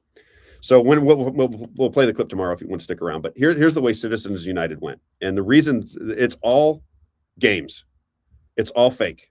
It's all orchestrated. I know that's hard to believe, and I know you think I'm crazy right now. They're like, oh my God, it's not orchestrated, Rob. Of course it's not real. It's not real. I went through one time on my show, Isaiah, all of the people that went to Harvard, Yale, Princeton, the London School of Economics, Columbia, Georgetown, and Oxford on my show. The 7 schools I used to call them. Okay. And at one time during the Biden administration, 99% of the people went to that school. Did you know that 8 of the 9 justices, Supreme Court justices, went to Yale or Harvard? Did you know that? It's prestigious, Rob. But Isaiah, who put them there? Who put the people there? Mm-hmm. Bush, head of the CIA. Baby Bush, head of the CIA. Barack Obama, CIA. I don't know Trump. I think he's FBI, but whatever. Okay. These are the people that are on the courts. They're hand chosen by people they went to school with. Same club. And they're protecting the same things. Who is the woman? Coney Barrett? Amy Coney Barrett? Mm-hmm. Amy Coney Barrett said that when the kids were fighting back in the University of Indiana. I love that school, by the way. Beautiful campus, University of Indiana, right? So the kids were pushing back because they didn't want to get the vaccinations. And the University of Indiana said, we can't come to school if you don't get your vaccinations. Made it all the way up to the Supreme Court. And Amy Coney Barrett said, they have every right to stick a needle in your arm. Now, I would ask you, if you have any understanding of the original Constitution, do you think that a government or a state school should have the right to stick a needle in your arm by mandate if you want to go to that state school? Does that make any sense in your individual liberty? Does that make any sense for individual liberty? No. And who put Amy Coney Barrett on the bench? Donald John. Yep. Okay. Back to Citizens United very quickly. Citizens United was during the State of the Union, and you got Barack Obama standing up there. Now, Barack Obama, remember, this is an act, right? An act, just kind of like Laura Loomer was right there, just an act. And he says, Citizens United, he says something negative about it. And Samuel Alito from Yale, justice on the Supreme Court, goes no and starts shaking his head. So then what happens, right? Barack Obama is hated by the right. Remember, the right hated Barack Obama. And then you have Samuel Alito, who everybody loves because he's a conservative on the bench. So if you're a Fox News watcher, you love Sam Alito. And when he says no, the conservatives immediately go, see, Citizens United is good. It's good because Barack Obama's against it, and he's a Muslim terrorist who is in charge of our country. Therefore, when he says Citizens United is bad, I, as a conservative, now know that it's good because everything Barack Obama says is a lie. And you cheered on, just like I did. I'm just as guilty. I'm not saying that you're any different than me. I cheered it on as well. What they were trying to get you to understand was that Citizens United, which says corporations are people, that was a good thing. From that point forward, your money is your entire system is bought. It might have been prior, but now it's solidified. Now it's about who raises the most money. And you can see that happening in Kentucky. Because if Ed Gallerin is even with Thomas Massie, then I would just ask, go watch him on the campaign trail. Ed Gallerin is a buffoon and loves Diddy parties. But he's a buffoon. Thomas Massie's articulate. Whether he's a good guy or a bad guy, he's articulate. He votes with the Constitution. Whether he's sleeping with multiple different women or he's got some nefarious motive, I couldn't tell you. All I know is I want my representatives voting based on constitutional authority and nothing else. That's why I like Bryant Wolfen. Bryant Wolfen from the state of Missouri, congressman. Every time I talk to him, I like him more. He's the most talented person in the state of Missouri in Congress, and he should have a bright career. He didn't even know if he's going to win his election because he's been voting against the parties, just like Thomas Massie. He had something in his office. Didn't it say the most no votes? Catherine Hanaway, the AG of Missouri, gave him something that said the most no votes. Yeah.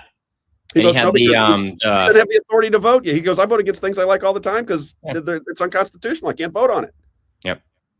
Yeah, he had his his plaque there was his 3 rules for voting. And I think the first one, if I am remembering right, is it constitutional? And he's kind of laughing because he says that, you usually can't even make it to the second or third question because most of the things that they're proposing are unconstitutional. How much time we got? Can I show him off today? Can I show him off today before we leave? Let's do it. I really want people nationwide to recognize this guy. Okay. Bryant Wolfen he's what you want.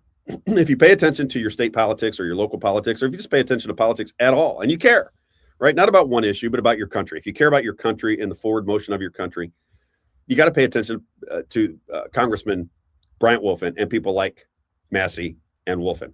Okay. This is a bill. Now, he's a conservative. He doesn't like abortion. Okay. That's where he's coming from. So he's somebody who's against abortion, doesn't like it. And he's voting on the Born Alive bill in the state of Missouri, which the Republicans are out now hyping. They did this great job on the Born Alive bill. And he says, everybody involved was trying to do the right thing. And I'm not attacking them, but the bill will be struck down because it's unconstitutional. Now, in Missouri, if you're listening from around the country, we have in our Constitution single subject bills. You cannot have multiple subjects on a bill, or it's going to go to the Supreme Court and they're going to strike it down. So he says in this particular bill, which he thought was a good bill originally, ended up with a bunch of different amendments on it, which means now we don't have a single subject bill. We have an obvious multi-subject bill. So in his idea of the way the world works, was it intentional? Because he says this is not a single subject bill and it's unconstitutional. Therefore, as soon as somebody takes it to the Supreme Court, and the Democrats are going to take it because they don't like anything. They like abortion up till 8th grade, right? So that's going to go to the Supreme Court in Missouri, and it has a non-severability clause, which means if one thing is struck, it all gets struck down. So the whole bill is going to get struck down.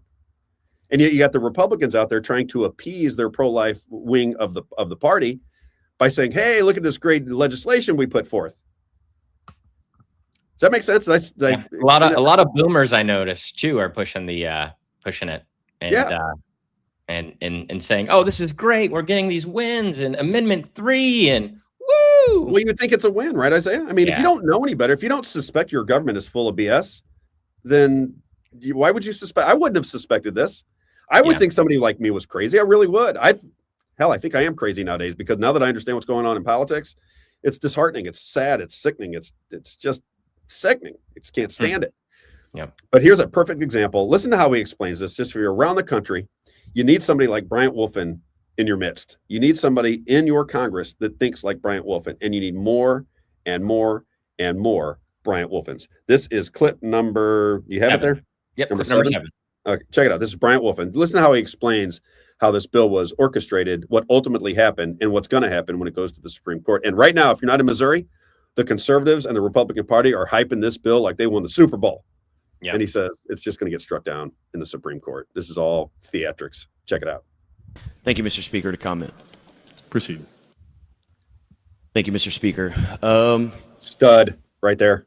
Absolute stud. I think I'll preface my comments with just appreciating the gentleman from Krypton, from Taney, for being as pro-life, as staunch pro-life as he professes to be. And I'm glad he has taken charge. He is a leader on that movement here in the state.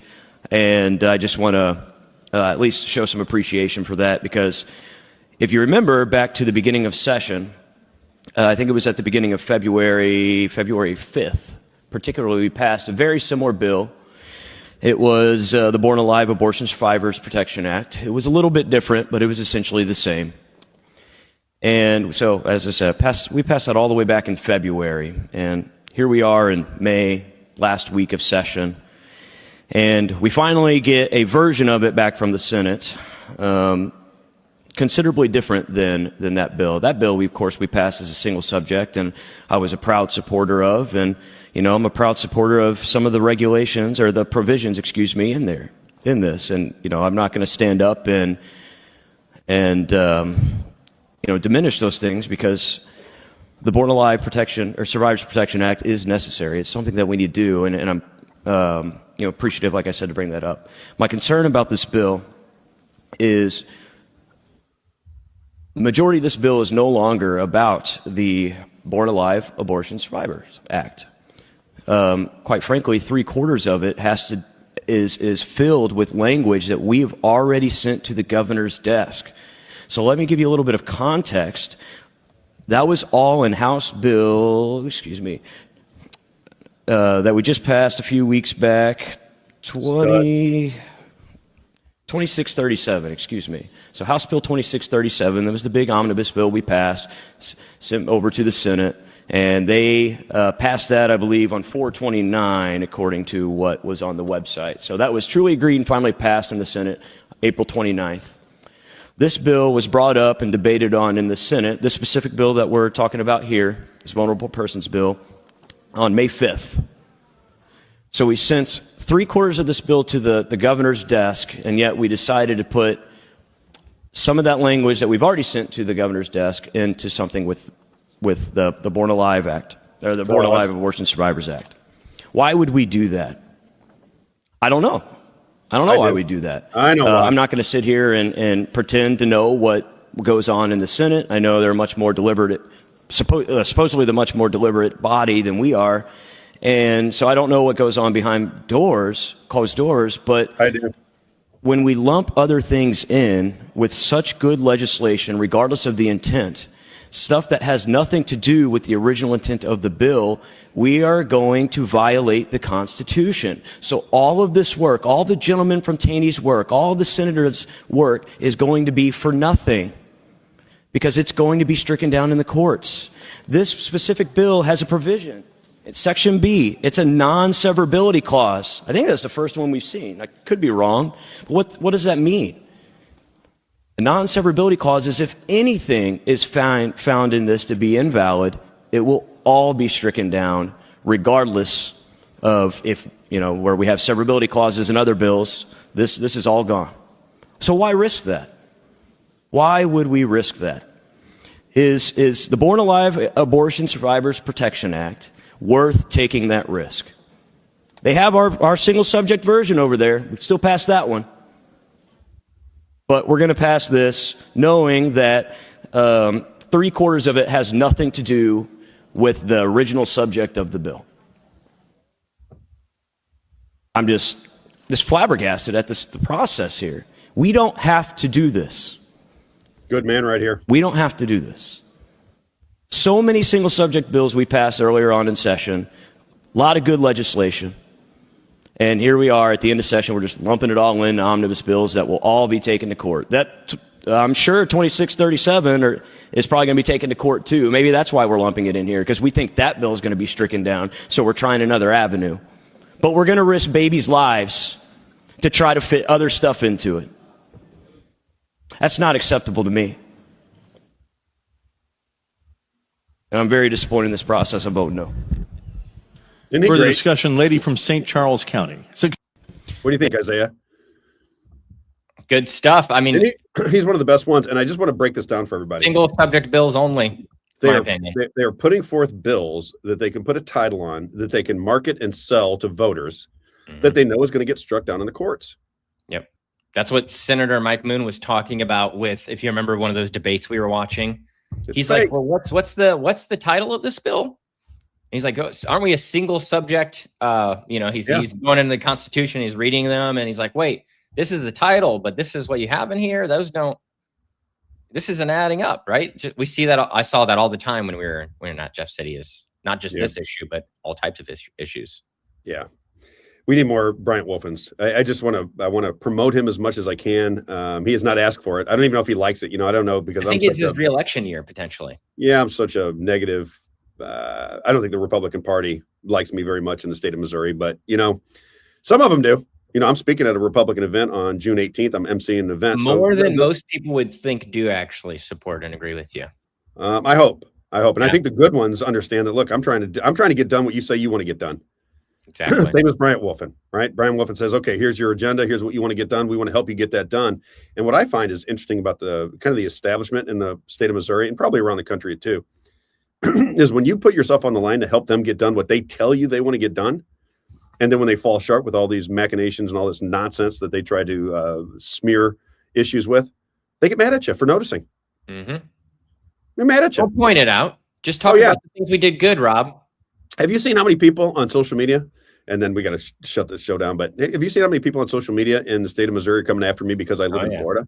They're acting like it's a revelation that I live in Florida. I'm like, I've been doing radio and podcasting for 5 years, dummies. Yeah. Everybody knows where I live. They know where I lived in 50 years in Missouri. Let me give you my resume in Missouri. Let me give this to the Republican Party, these hacks, and Freedom Principle, and who's the other one that came out after me the other day? The something Sentinel. I don't even know what it is, but they're starting to take shots at me on social media. Here's my bona fides from the state of Missouri. Born and raised 5 kids there, had 2 boys that went to CBC, had a daughter that went to Timberland, had another daughter that went to Mizzou, I had a son that graduated from St. Louis University College. I had a son graduate from Fontbonne. I went to UMSL. I went to Merrimack. Where else did I go? Coached baseball. Started a baseball organization that's still alive today. Coached my daughter's soccer team. Lived in Kansas City. Lived in St. Louis. Bought a house out in Winghaven. Bought a house out in Lake Forest. Lived there for 50 years. I know more people than all of you combined in the state of Missouri. I just found this because I was curious. And they're pimping me. They're pimping me on social media. They're trying to act like I have no connection to Missouri because Josh I Hawley reside in Florida. Josh Hawley was born in Arkansas. So everyone knows, Josh Hawley, born in Arkansas, not born in Missouri. Mark Alford, the guy we just saw. The AI Day Center guy. They love him. Yep, we just saw Denny Hoskins with him at a campaign event. We saw Camilla for Americans for Prosperity there. Mark Alford was born in Texas, and he is a U.S. congressman for Missouri. So, I mean, if you want to take shots at Robb for living in Florida, then I guess we're gonna have to start taking shots at Mark Alford for being born in Texas, Republican Party. But I am from Missouri. I'm born and raised. I'm in Missouri every month. That's my point, though. I'm more in Missouri than Josh Hawley and Eric Schmidt. Oh yeah, Eric Schmidt's here now because JD Vance is here. Missouri. Yeah. I think I know who that is. He grew up in a duplex. That's my buddy Bill. Bill. I know who that is. I see you, Bill. Great. He's Robb is hood. I love it. Robb is hood. There you go, right there, North County. Yeah. Baby. I'm proud to be in North County. You know, it's funny. You know, Nick Schroeder from Ferguson. Is he from Ferguson? Yeah. I didn't know that. No. Yeah. Yeah, it was just ECS Roofing. I think his wife went to school out in Ferguson. Right. Wow. But I'm a proud North County guy. I'm not somebody who runs away from North County. There's a lot of people. I don't know how much you know about North County back in the 80s, 70s, and 80s, but North County was considered, I would say, very middle class, maybe just a touch under lower middle class. I kind of thought you can tell if you drive over there, especially by the mall, you can tell there's some of the houses are very nice around the mall that's shut down now. I thought it was great. I had no problem with it at all. Did we fight? Yeah, I mean, it was that was when busing started, Isaiah. So we had kids coming in from the inner cities. Okay. You had kind of like very blue collar white kids, white families, and then you had these kids coming in from the inner cities, and we had to adjust to each other and become friends with one another. But I found it to be a great place to grow up because you got called on your BS. So it was one thing about North County. If you started getting a little too big for your britches, you get your ass whooped, Isaiah. That's just the way it was. Yeah, it was. That's the way it was. Oh, yeah. I went to Rittner High School. I went over to Pattonville and I graduated from Pattonville, went to Rittner for 2 years, Pattonville for 2 years. And all I can say about North County is a lot of people, they don't even like saying they're from North County, like the St. Anne, St. John, the Ferguson, the Overland, those types of areas. I'm proud of it. I thought it was a great upbringing. I thought the people were fantastic. I love it to this day. I still like to drive by and just go back to, where I grew up and where I used to ride my bike around and walk around with my friends. I still like it. I got no issue with North County. And I wear it like a badge of honor, right? Because when he said it is the hood, it is a little bit of the hood now. I got my house. My house got robbed twice when I was a kid, Isaiah. Oh wow, yeah. I mean, North County is there's so much. I mean, there's just a lot of crime and violence there right now, and so people have just moved out. That's really what's happened. I don't know if that is in North County as it is North St. Louis. Yeah, North County, Ferguson area up there. I would say right around the mall, Florissant. You talking about Northwest Plaza Mall? What mall are you talking about? Jamestown? Yeah, Jamestown area. That place. That's the area I'm talking about that used to be, I remember it being nicer, a lot nicer than it is now. And you go there now and it's not the nicest. You know what I mean? North County people will tell you where you can shove it to this day. That's their nature. It's the nature of the beast. It is what it is. And I'm telling you that when I'm talking about Isaiah, my friends that I grew up with, the most wonderful people. If I need anything from them, they hop to it. I had to ask a buddy of mine. He can barely walk. He's got a bad knee. And yesterday I had to get it. So here, just to give you an example of how wonderful the people of Missouri are and the people that I grew up with. So I needed a car when I come to town. I need a buddy owns a car lot. He owns a used car lot. And I said, hey, man, can I get a car from you? He goes, man, everybody asks me for a car. He goes, I can't do it. He goes, but you can have, we have an extra car. You can have it while you're in town. So he gives me his car. It was a Ford Explorer you saw it. So I drive that for somebody just gives me their car for 2 weeks, right? That same person that I borrowed the car from, another listener friend of mine went and bought a car from him for $30,000. Wow. Right? That's how Missouri works. Then I'm staying with my buddy who said played for the Cardinals. So I'm sleeping in his bedrooms. I'm eating his food. I mean, he's making me dinner. We're in his office. Donuts, right? Yeah, you're in his office. We're going back and forth. All of these people that are in my life that are so kind to me will in a minute tell me when I'm off the rails. In 2 seconds. That Bill that was just on here, this guy right here. Where is he? Right there. That's been a friend of mine since I was 12 years old, 11, 12 years old. Wow. Right? Completely different belief system in politics. He's a hardcore Democrat lefty. Look what he said. I know. He's busting my balls. I know how he is. Right? But he's a hardcore lefty.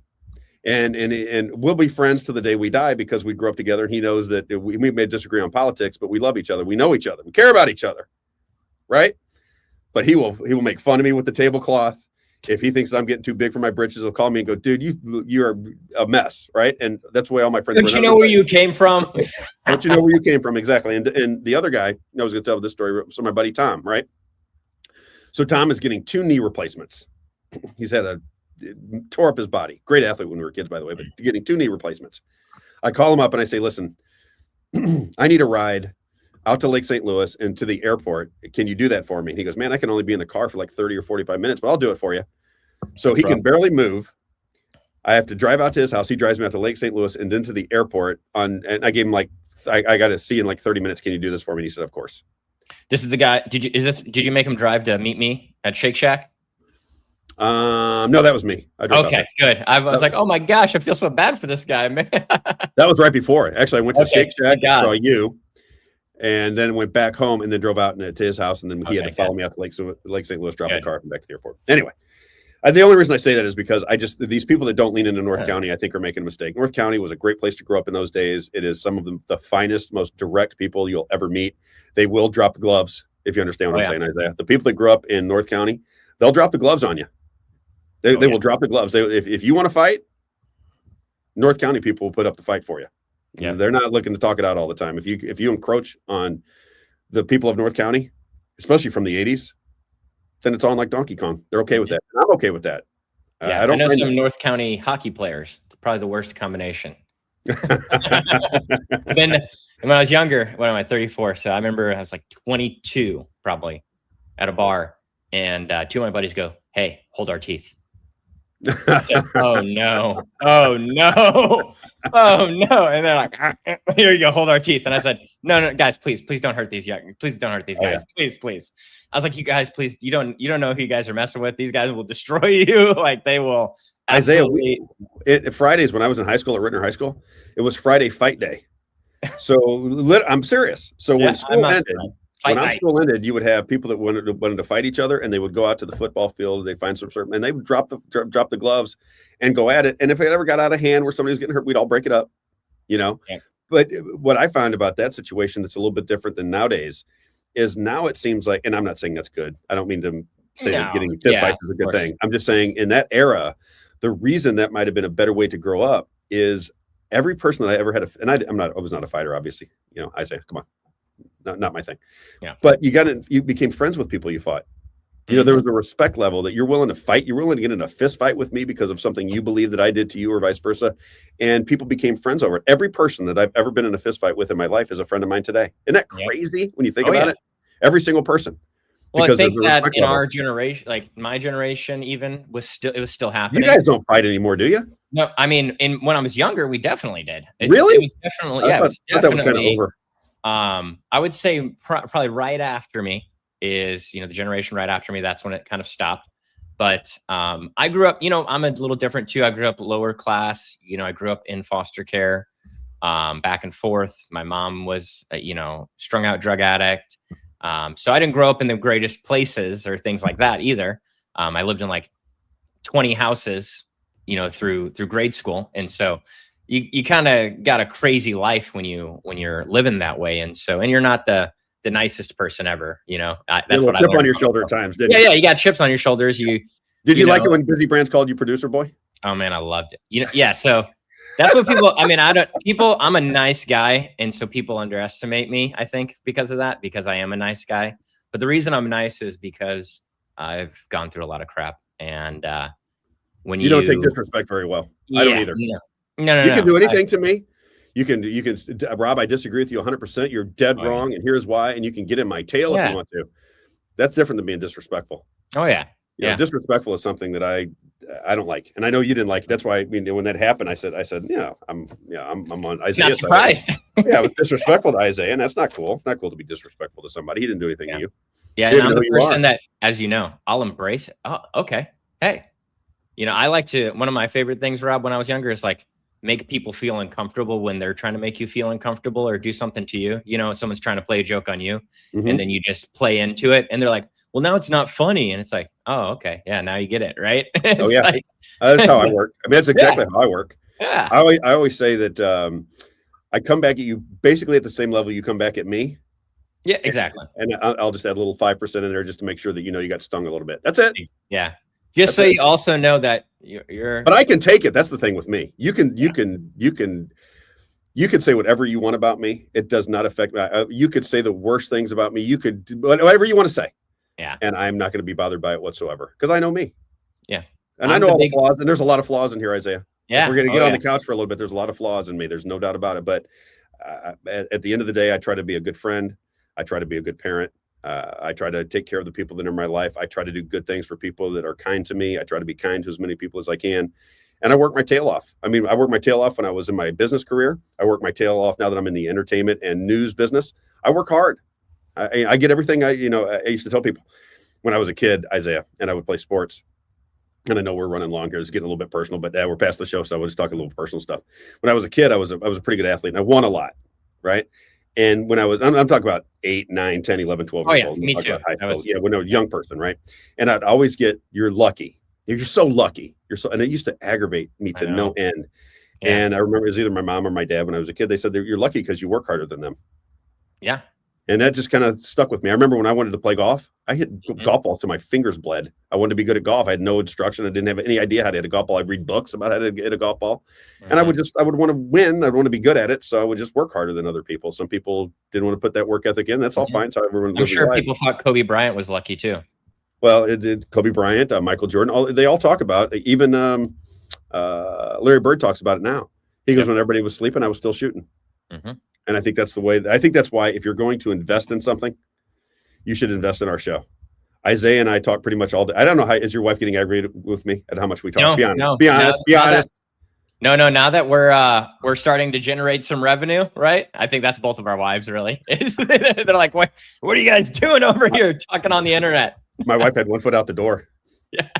She's ready to go. She's ready to go meet up with Rick Bavetz. So she hasn't got aggravated because we talk all day. No. You and I are texting and talking all day. But long. you know how amazing my wife is, though. Yes. She is.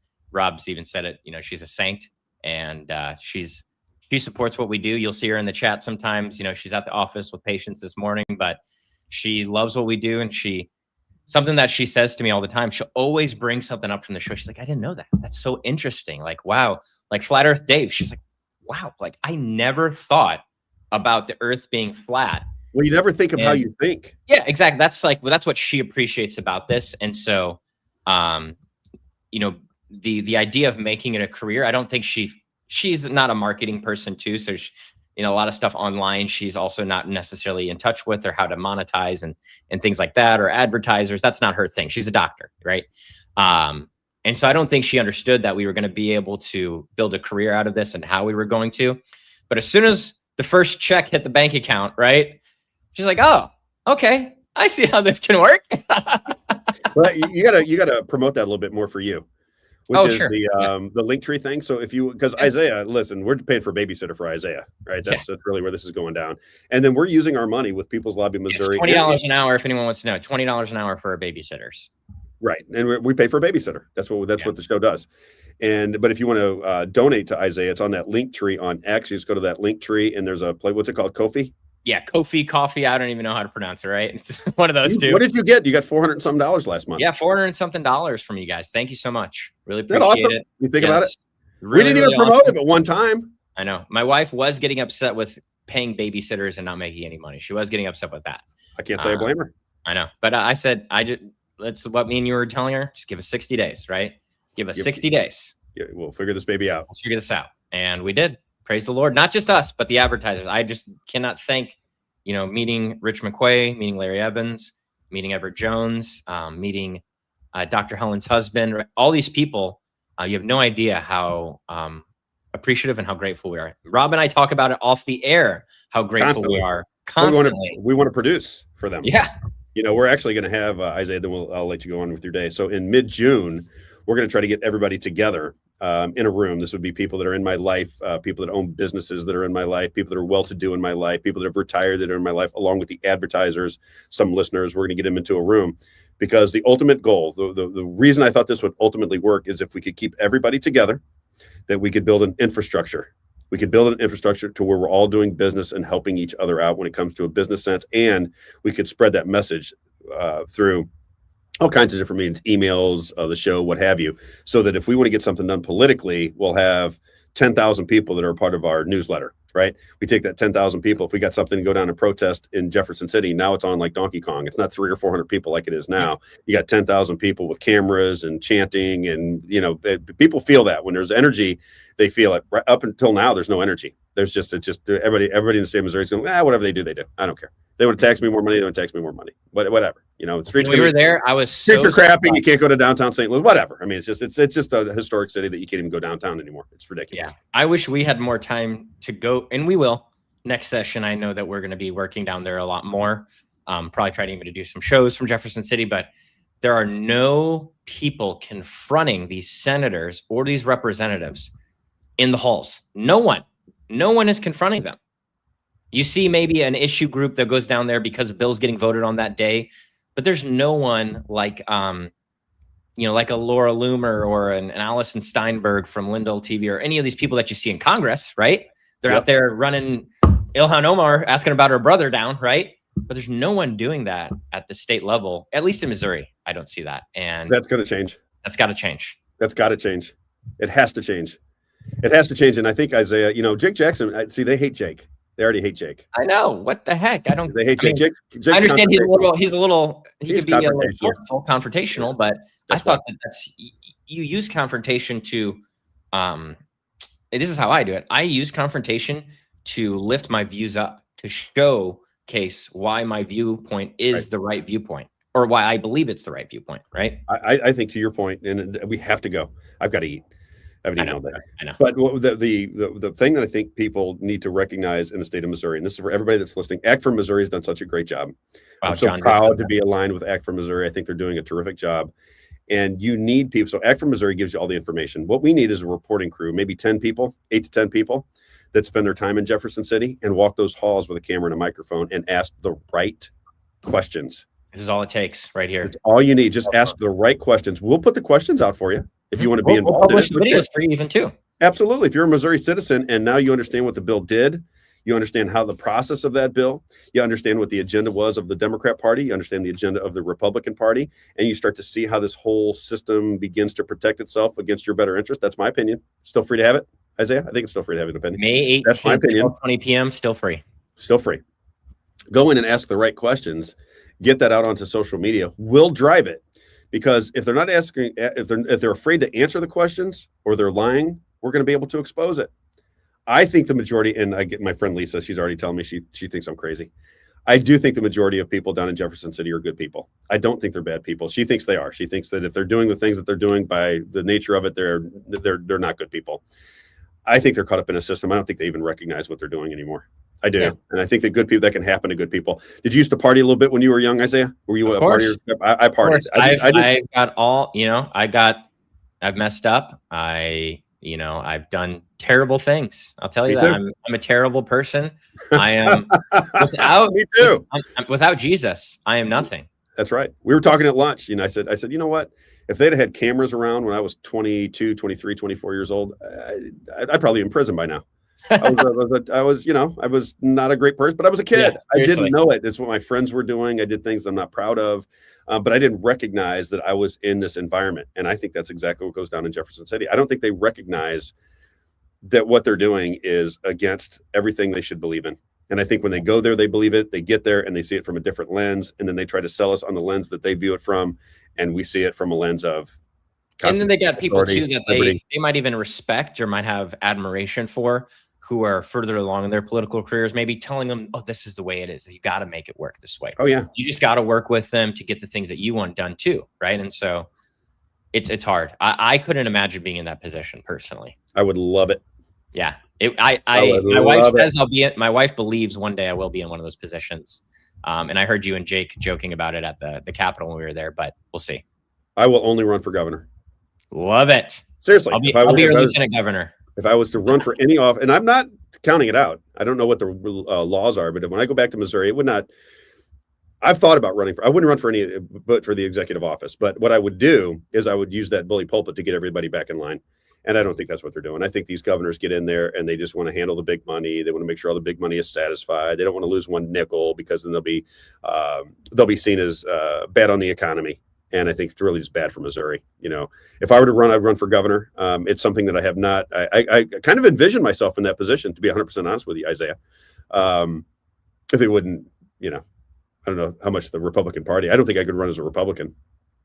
Could you run as an independent? I don't even know what the laws are in Missouri. Could you run as an independent? Could you run as? I don't see myself as a Republican anymore. Yeah, I don't. I'm not sure. Yeah, it's hard. It's I don't know if it's the two-party, if you could run independent. I don't know if anyone ever. I think you can. I bet they make it hard.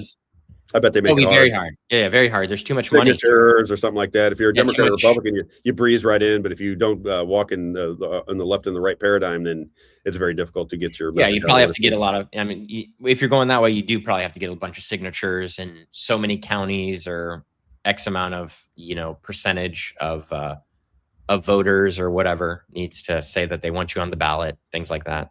I think it'd be fun. Yeah. Oh yeah, it would be fun. I think it'd be fun debating these people. Yeah. I think it'd be fun exposing everything that was going on. What we're finding out across the country is that people just don't show up for debates. Thomas Massie's debate, Ed Gillaren didn't even show up. Of course not. You remember the he turns and he shakes the invisible man's hand? I do. I do remember that. Yeah. All right, brother. Let's shut it down. It is, what is it? It's 12:24. Can you believe it? That was fun today. I closed today, but they're closed today. I do want to thank the people from MMTLP because I do think it does help us expand our audience. I hope that the people that are mad at me because I had Amy on the show will understand that I'm going to do things the way I do them. And I have to be true to myself. If you think that was a negative or you think that hurt your cause in any way, shape, or form, I apologize. I don't think that it did at all. I think ultimately what you need is exposure. You need more people talking about it. If this woman, Cynthia West, can get this out to Thomas Massie, we're going to go see Thomas Massie. We'll bring it up when we see him. The more people that you have talking about MMTLP and the more people that understand a very complicated situation, the better off ultimately you're going to be. I say this, I know that Anna thinks she's going to get it done with the courts. That is not the tact I would take. I don't think you're going to get it done in Congress. I wouldn't take either. I think both of those organizations are completely bought and paid for. I do. Yeah, you're talking about FINRA being bought and paid for and all, these different organizations and things like that. That's the most bought and paid for. Exactly. And it goes back to, have you ever seen that the guy, the Chinese professor, and he talks about you put your army against the river. Have you heard him talk about that? Professor Zhang? Yeah. Yeah. He talks about the reason the Chinese would put their armies back against the river is because they couldn't go backwards. And I think you have to look at that as a citizen. If you're going backwards because they're threatening you and you think that they're going to put you in prison because you didn't pay your taxes or you did something that was they didn't like and they start to come after you and you feel threatened by your own government, then you're living in tyranny to begin with. And this country has had a long history of being back against the wall and moving forward. The only difference now with our country is we have to move as a people, not as a party. You have to stop looking at things through the Democrat and Republican lens. That doesn't mean there aren't good Republicans. You're a good Republican, Isaiah. I like you. Yeah. Right. There's Republicans that I really I love. Bryant Wolf, and he's a Republican. Yeah, right? So I agree with Pretty Patriot here, and this is something I was going to say earlier. Is that the reason I still went with the Republican Party is because things that you and I talk think about, they would sabotage me. The issues that we believe in are the exact issues written into these, these vetting questionnaires to make sure that you are a Republican, and you would pass 100%, Rob, but you couldn't pass with 100% of the support from the Republican Party, right? Yeah, and I agree because I look at it like this. I align primarily with the Republican platform. I do. I mean, I align with it most of the time. I don't think the platform and the party are in line anymore. Exactly. So if I were to try to do it through the party system, if I tried to do it as a Republican, I think I would be sabotaged. I think the Republican people that are running it, the money behind the Republican Party, would hate my guts. So it'd be hard to run as a Republican. Exactly. Right? I actually want to do what they say they want to do. That's not where they're at. That's not where they're at. And you can see, I mean, everybody that knows Missouri politics knows that's not where this group of people, that's not where they hang their hat. They hang their hat on power. That's it. Power and money. That's where they hang their hat. And that doesn't mean there's not good people, but that's where the action is at. I would return it back to the people of Missouri. I would say, listen, when I become your governor, on the days that I'm not in Jefferson City, I might take some time off on the weekends, I'm going to be in a position to speak to you directly. I'm going to tell you that I need you. You don't need me. If I was the governor of Missouri, I would go to the people of Missouri, the show me state, show me, baby. And I would say, listen, this is all up to you. This is your state. I'm just here as a liaison for your wishes. That's it. But it is you that will get things done. It's not going to be the governor of Missouri. I'm not a king. I don't have that kind of authority, and I wouldn't use it if I had it. What's going to happen and what's going to change in the state of Missouri is that the people of Missouri, Democrats, Republicans, Independents, and other, are going to start to recognize that their government is not working for them anymore. They're working for big corporate money. That's it. That's who they work for. They don't work for you. And once you start to recognize that, then all the charade and the game and the door knocking and the signs and all the BS, the campaign, the raising money, it all starts to look silly and ridiculous. It has to change. The system has to change. And it will only happen through the people of Missouri. That would be my pitch. I need you. You don't need me. How about that? That's my line. Who's going to steal that from me? That's great. As governor of Missouri, I need you. You do not need me. I need you. I need you to get things done. Don't wait for me. I can't do it by myself. It's going to be you guys, and I'll organize. I'll help you. I'll tell you what I see as the problems in the state of Missouri, both on the Republican side, the Democrat side, the House, statewide offices, crime, what's going on within our policing departments, the sheriff's departments. I mean, some of the stories I hear from what's going on in the police world is incredible. I mean, just incredible. I mean, the idea that Jeffrey Winehouse is still in prison is about all you need to know about what's going on in Missouri. We have a Republican governor. Are you guys calling a Republican governor? What if it was somebody you loved? What if it was your brother or your son or your father? What if it was somebody that you absolutely loved and they railroaded that person, put him in prison, and that person took a video of what happened and can prove that he's in prison unjustly, and nobody comes to help? The governor of Missouri is not coming to help. Josh Hawley wasn't coming to help. Nobody came to help. You have a man in prison in Jeff Winehouse that was shot 4 times, twice in the chest, twice in the forehead, on trumped up charges by a police officer that was on Prozac and Ambien. And that person who got shot 4 times is in prison for shooting a cop, which he videotaped, and everybody knows that he didn't do it. And witnesses said that he didn't do it, that his hands were in the air when the cop shot him. And that person in the state of Missouri with a Republican governor is still in prison. How much do you need to know about your party? Republicans. And this goes to Nick Schroer. This goes to David Wassinger, the lieutenant governor. This goes to Mike Moon. This goes to Bryant Wolfen. This goes to all of you. This goes to Ben Brown. This goes to Holly Jones, Adam Schnelting, Rick Bratton.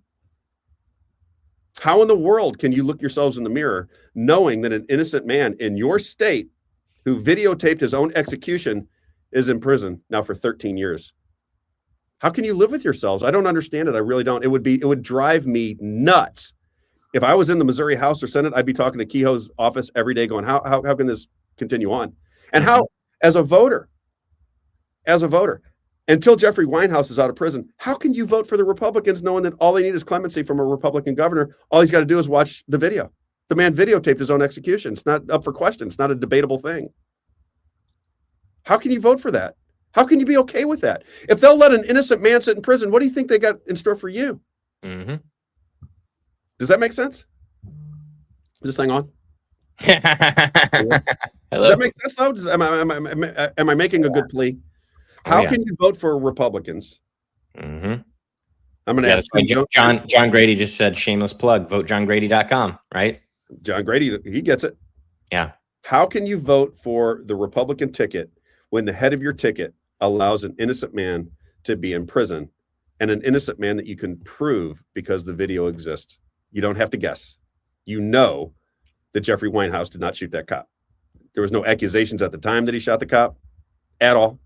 And that's what he's in prison for. It's just shameful. And I can't wait till we get him out of prison. We're going to do it. He has to get out of prison. Yeah, we're working very hard behind the scenes, everyone. Very hard. Even when we're just in Jefferson City having conversations. That's right. Easy win for Kehoe, is it not? 100%. Easy win for the Republican Party. It would show that you're a just party. Easy win. Where's Freedom Principle? Are you guys out there? Who are the other ones? Freedom Principle. What's the other one? Freedom Caucus, maybe. What's the Sentinel one? The guy that was Liberty Sentinel. The Liberty Sentinel. Where are you guys at? Where's Americans for Prosperity? You guys care about innocent people being in prison for no reason? Does that bother you guys at all, or just the money side? That's the only thing you care about is AI data centers and the like. Is that all you care about? The AI data centers? What about the innocent man that's in prison? Nothing. Anyway, I'll leave it there. Isaiah, I love you very much. I hope you have a great day. Thanks everybody for sticking with us. I know we ran a little bit late. Thank you. Today. We're going to have a great week. We've got Rick Bavetz on tomorrow. I'm probably going to have the USS Liberty survivor, Phil Turney, on here within the next couple of weeks. And then we're going to be down in South Florida. I'm emceeing an event for the USS Liberty survivors, James Fishback.